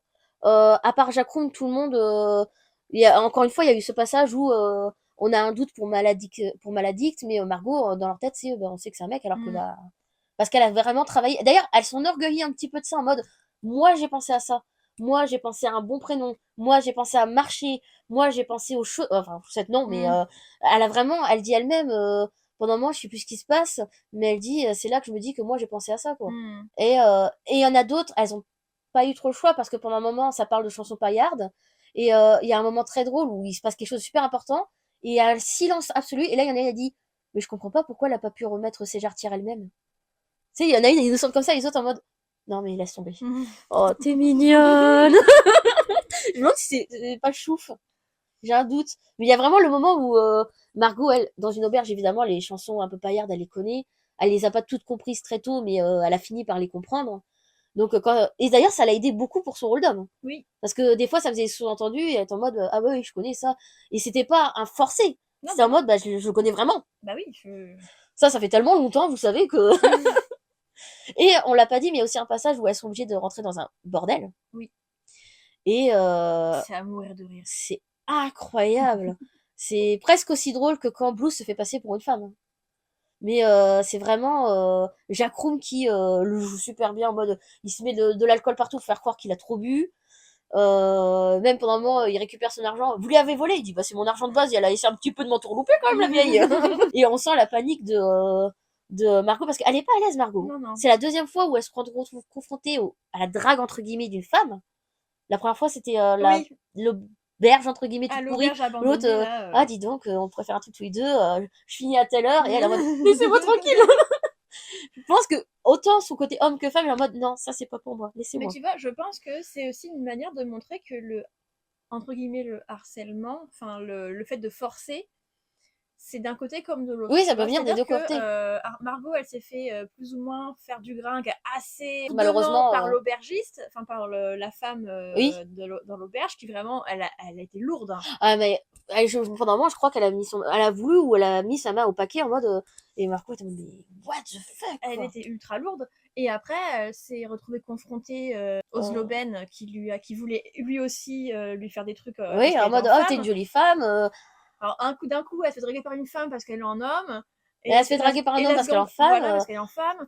Le consentement, s'il vous plaît. Les personnages passent leur temps à changer de genre. Parce que Blues, à un moment, ils doivent rentrer dans un truc et puis ils se disent ah, mais il y a des lavandières, donc il faut que je me déguise en lavandière Mais pour moi, comme rentrer. j'ai fait du théâtre, je sais mieux que vous savez pas comment ça marche une femme. Alors, déjà, t'as le rire en mode, si tu savais. Et là, et c'est ça qui est marrant, c'est que les femmes réfléchissent énormément, elles analysent énormément le comportement des hommes pour ressembler à un homme. Surtout Margot, Mhm. elle va jusqu'à s'entraîner à marcher, jusqu'à... Il y a le passage que tu as lu tout à l'heure, très drôle, où en mode, elle bouge un peu comme une marionnette à qui on aurait coupé de fil, c'est incroyable. Et à côté de ça, t'as Blues qui dit, oh, j'étais la meilleure pour faire la femme. C'est des clichés en fait. C'est des clichés. Et d'ailleurs, il y a un petit sous-entendu d'une personne transgenre femme à ce moment-là, parce que on l'entend là et plus tard en mode ah c'est vrai qu'il est un peu particulier, il aime particulièrement s'habiller en femme et on sent qu'en fait bah il se préfère en femme. Alors en fait, pour moi, c'est une référence au fait que c'est une personne qui est transgenre, Oui, soit ça. mais j'ai aussi pensé au fait que ça pouvait être une drag queen. Oui, ça peut être ça aussi. Ou alors tout simplement parce qu'on est beaucoup à dire que le vêtement n'a pas de genre. Ça peut être simplement qu'il se sent mieux dans des vêtements de robe. Toi, une drag queen, moi, ça me fait tilt parce qu'il fait du théâtre, il joue la comédie, enfin, tu vois, Mais il c'est. exagère les trucs, mais on sent que c'est pas l'exagération, il sait pas, en mode, c'est plutôt il sait justement. Il sait, voilà. Tandis que Blue, c'est en mode, ah regardez, je fais très bien la femme, il balance les seins, il balance les hanches, Ouais, il les a bien rembourrés. Est-ce qu'il faut que je mette du rouge sur mon nez pour que ce soit plus drôle? Mais là, on veut pas que tu sois drôle, Oui. tu ne joues pas un rôle de. Là, il s'amuse, c'est un enfant. Oui. Et en fait, le personnage, enfin. Et c'est le seul pire. qui, en plus, réussit à se faire passer pour une femme. Ouais, en fait, le pire, c'est ça, c'est que le mec, enfin, la nana, Daphné. Daphné, c'est vraiment un cliché ambulant. Elle entre dans le fort, elle est cramée par aucun garde. D'ailleurs, à ce moment-là, tout le monde pense qu'il est cramé parce qu'il ne ressort pas. Il n'en ressort pas. Et en fait, non. En fait, tous les mecs qui croisent Daphné, comme ils ont la même idée de la femme, Oui. ils ont cette même idée de cruche, de femmes un peu naïve, un peu rentre dedans en mode oh là là, on se verra tout à l'heure. Hein. voilà, parce qu'en plus il drague. Oui, il drague. Il drague les autres membres de l'armée. Et d'ailleurs, il est pas du tout gêné de Il ça. joue de ses charmes féminins. Oui, voilà. mais il est pas mal à l'aise avec ça Non, en pas mode du il est tout. forcé. Donc je pense que est-ce que ça lui plaît pas un peu de draguer aussi des hommes? Je pense qu'il s'amuse beaucoup d'être une femme à ce moment-là. Ça lui rappelle un peu ses jeunes années de théâtre. Mais en tout cas, et quand nos personnages féminins, donc Margot et toute la troupe, se font passer pour des hommes Je rappelle que se ce sont des déguisent en femmes qui se déguisent en hommes, qui se déguisent en femmes. Donc elles se réhabillent en femmes pour passer, pour rentrer dans le fort à leur tour. Et D'ailleurs, vas-y, elles se font cramer. elles se font cramer. Et il y a des gens qui disent non, vous n'êtes pas des femmes, c'est pas possible, une femme c'est pas comme ça, et machin. J'ai bien vu que vous avez mis des chaussettes. C'est très marrant, c'est parce que Ouais. Margot, elle est plate, donc elle a mis des chaussettes pour embourrer. Et les hommes n'ont pas cramé. Aucun homme n'a cramé qui a mis des chaussettes dans son paquet pour faire passer pour un homme. Par contre, des chaussettes au niveau des seins, ça, y a pas de souci, ils ont cramé. Mhm. Et le truc, c'est qu'en fait, ce sont effectivement des femmes, et ces hommes en face ne veulent pas comprendre qu'elles sont des femmes, alors qu'ils ont laissé passer Daphné, qui a un cliché ambulant. Qui a un cliché ambulant. Et en plus, c'est-à-dire que finalement, elles arrivent à faire... Chouf se sacrifie en soulevant sa jupe. Et on a le moment où le mec se sent con, mais con, en mode et ça vous va comme ça alors? Et même elle en joue Chouf à la fin parce que elle se rapproche, elle tape la main sur la table en mode vous en voulez, on fait un truc comme ça. Elle prend le pouvoir un peu, elle se dit en fait on a craint les hommes toutes ces années mais ils se sentent comme un con. Ouais voilà. Et le truc c'est que un point qui me fait mourir de rire aussi, c'est que Daphné, les hommes sont sûrs que c'est une femme, ils se questionnent pas. Par contre, toutes les femmes savent que c'en est pas une. Les femmes, elles rigolent en mode oh là là. Elles savent que Margot et les autres sont des femmes, elles les ont reconnues. Oui. Aucun souci, on sait que c'est des femmes. Des femmes au cheveux courts, mais des femmes quand même. Mais Daphné en mode oh là là, on fait semblant. Et puis bon, elle fait bien le repassage, donc c'est. C'est vrai. Il repasse extrêmement bien Blues. Alors elles prennent des leçons auprès de lui et tout. Mais en mode il est marrant quand même. Et puis il est pas méchant. Elles savent quand même que c'est un militaire. Oui voilà. Mais elles ont un côté très tout le long autour de Blues, il y a un côté très maternant. Oui. Un côté oh il est mignon. Il est drôle. C'est pas le même mignon de oh elle est mignonne, elle y croit, c'est oh il est mignon, il est un peu naïf. Il essaye. Il est un peu con. Ouais, il essaye voilà. Il essaye. Oh. C'est bien. Et puis bon, vu que ça marche. Oui, voilà, vu que ça marche, ça les arrange quand même parce que elles sont pas traîtresses à leur pays, elles ont pas le choix, il faut qu'elles mangent, il faut qu'elles travaillent, il faut que c'est mal vu, elles pourraient avoir de graves ennuis pour ça, il faut survivre en fait. Mais surtout, si là, pour que la guerre avance, il faut que l'armée soit délivrée du fort. Oui. Donc pour délivrer les gars du fort, il faut rentrer dans le fort. Et ils peuvent pas rentrer dans le fort en tant que soldats de l'armée avec l'uniforme et tout. Et Mais d'ailleurs, il y a une petite méfiance quand même de la part de Margot et les autres soldats, en mode je me méfie quand même de la chef entre guillemets des lavandières parce que on sait pas en fait. Donc elles oublient pas en fait. Daphné elle fait limite trop confiance en mode c'est elle, elle m'a gardé pour la nuit parce que j'étais bien et puis ci et puis ça. Et en fait elles sont en mode on sait jamais quoi, faut rester méfiante. C'est les seules qui restent tout le temps dans leur rôle. On est soldats en fait. Et c'est pas loin là où justement il y a le passage avec Magda où vous avez aucune arme c'est bon. Mais c'est quoi ça alors? Et on a le génie aussi de l'asperge, qui en quelques secondes, elle est tout le temps silencieuse, mais quand elle parle efficacement. Oui. En mode, c'est bon. Moi, sur le coup, je me dis, pourquoi il précise qu'il y a de la farine qui est tellement sèche qu'elle pourrait exploser ou je sais pas quoi, qu'il y a ça, c'est juste en mode, c'est bien de le dire, mais ça montre leur endroit abandonné. Et aucun soldat de métier, depuis longtemps ils sont soldats, des soldats ennemis, aucun n'a pensé ça pourrait faire ça. Et elle en mode, c'est bon, je sais faire une explosion, on va pouvoir s'en échapper. Ok, donc elle parle pas et d'un coup elle dit il me faut il me faut le tonneau là-bas, la farine là-bas, un petit peu de ficelle machin et tout. Et vas-y, petite bombe artisanale. Puis il y a sa copine qui dit en mode par contre Margot j'ai besoin de ton aide pour la retirer parce qu'elle reste pyromane. Va falloir la retirer de là. Elle reste pour regarder. Mais c'est merveilleux, c'est incroyable ce roman. J'ai envie de le relire en vrai, franchement. Du coup, vu qu'on a hyper bien résumé les personnages, pour ma part, le personnage préféré, j'hésite encore entre Igorina et Maladicta. Maladicta, franchement, Maladicta, j'ai eu un coup de cœur. Et Igorina qui est incroyable, quoi. C'est le côté, ennemi ou ami, je m'en fiche, je les soigne. Puis moi, ce que je veux, c'est faire le métier que j'aime. J'ai beaucoup aimé. Mais toi, ton personnage préféré, c'est vrai qu'il me fait hésiter. Moi, c'est Blues. Je pense qu'on l'a senti un peu. Et c'est vrai que Blues est un merveilleux allié, comique au possible, innocent, mais dans le bon sens. Et Et il est intéressant. Et puis, alors, c'est vrai que ça pourrait paraître bizarre dans un roman féministe d'aimer un des seuls personnages masculins du truc, mais voilà, moi, il me parle beaucoup. Et puis, il m'a fait rire. bah, en même temps, Et c'est pas le personnage masculin qui vole la présence. non, bah non, c'est un allié. C'est en fait, c'est un élément complémentaire.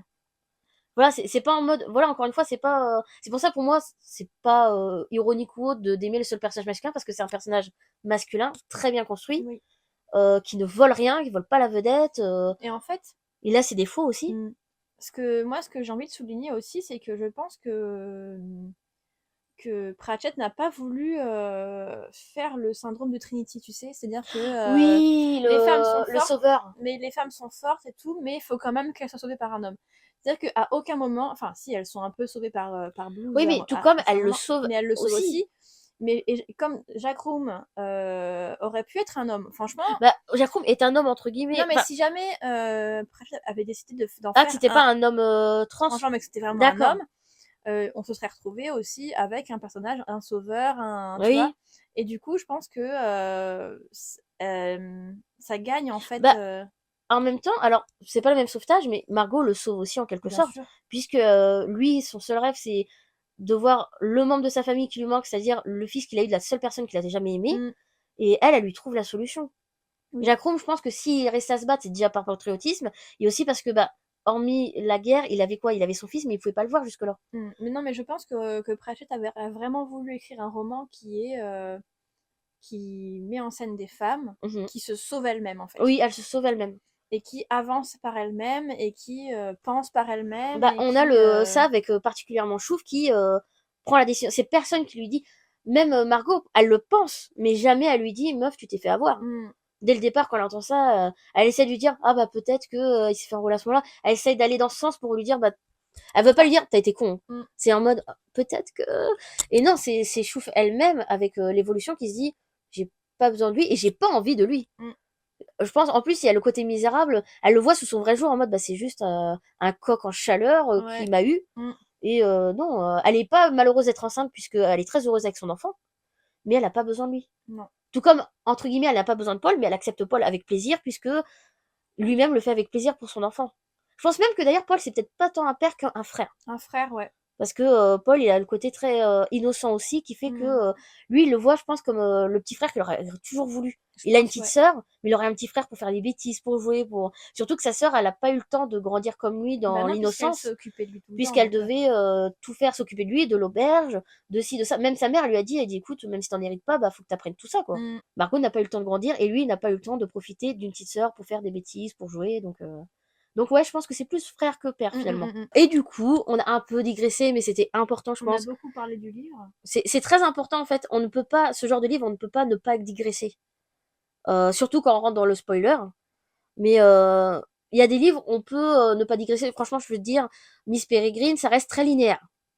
Ce livre-là, il est pas linéaire. Il y a du passé, du présent mélangé, du futur. Non, puis il y a un propos Il y a surtout. un propos. Il y a un propos. Encore une fois, léger rappel vite fait, Mm. ça fait preuve, enfin, ça a été utilisé pour des thèses, pour des analyses, pour des études sociologiques. Des étudiants qui ont. Voilà, c'est plus qu'un livre de divertissement. Ça va bien avec la révolte qu'a ressenti Pratchett. C'est puissant. Mm. Et encore une fois, c'est la quatrième fois qu'on tourne, qu'on trouve encore des choses à dire. Yes. Et je pense que, et sans l'avoir relu, Sans l'avoir volé.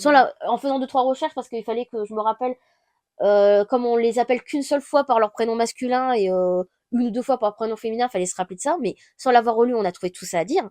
Si on l'avait relu, mais je crois que la vidéo aurait duré 4 heures.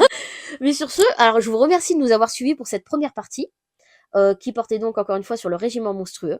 Je remercie Morgane d'avoir participé et d'avoir subi nos problèmes techniques. Problème. Alors moi, par contre, je tiens à dire que peut-être qu'on se retrouvera à Noël. Oui. Parce que nous allons lire en commun le roman de Pratchett qui s'appelle Le Père Porcher et peut-être que vous aurez à nouveau le droit à une vidéo de 1 heure et demie sur Bah, un de toute façon, roman je de compte Pratchett. pour Halloween et Noël, je pense que ça s'y prête bien. Je compte faire des vidéos spéciales et c'est vrai que ce serait bien. Et peut-être que si on a le temps et si ça t'interdit, parce que j'ai déjà sélectionné un livre pour Noël, au-delà du père Porcé. Porcher. Mais c'est un peu Porcher, Porcher. Porcher, mais c'est un petit livre pour enfants. J'aime bien lire des livres pour enfants. Je trouve qu'il y a beaucoup de choses intéressantes et qui ont donné des grands films en Mhm. plus. Charlie et la chocolaterie, c'est un livre pour enfants à la base. Et du coup, si jamais t'as le temps et que ça t'intéresse, surtout, bah pourquoi pas te le prêter pour que tu le lises. Je pense que c'est rapide, franchement, c'est Ok. vraiment pour 10 ans. Et ça peut être intéressant justement de voir si on arrive aussi à échanger autant, Sur un roman euh, plus simple. voilà, sur un roman plus simple. Ok. Bah écoute, oui, Bon, c'était avec carrément. plaisir. Je vous rejoins tout de suite pour la suite, pour la deuxième partie qui porte sur La Reine des Citrouilles, qui, si tu as aimé L'étrange Noël de Monsieur Jack, pourrait J'ai peut-être aimé. intéresser. Bah, je te prêterai, Ah, c'est la suite version livre. Et en parfait. plus, sur, je pense, le personnage préféré de tous les temps, Sally, Salut. la poupée de chiffon. Donc, quand c'est centré, et écrit à la première personne. De toute façon, je vais en parler, mais je pense que ça pourra que t'intéresser. Ok. Donc, merci encore. Mais merci à toi. Et puis bah moi je vous laisse ici. Et à très bientôt, et à tout de suite. Salut. Les livres peuvent donner toutes sortes de sentiments. De la joie, de la tristesse, du mécontentement. Mais le meilleur d'entre eux est la frustration. La frustration de finir le livre et de savoir qu'il n'y a pas de suite. C'est la fin, l'unique. On dit au revoir à de merveilleux personnages, on les laisse partir continuer leur vie en toute intimité, avec l'espoir vain de peut-être apprendre un jour ce qu'il va se passer. Mais comme je l'ai dit, l'espoir est vain. Le cœur cogne, gorgé d'incroyables moments, prêt à déborder. On voudrait crier, il faut simplement faire son deuil et accepter. Merci, merci pour ce récit incroyable.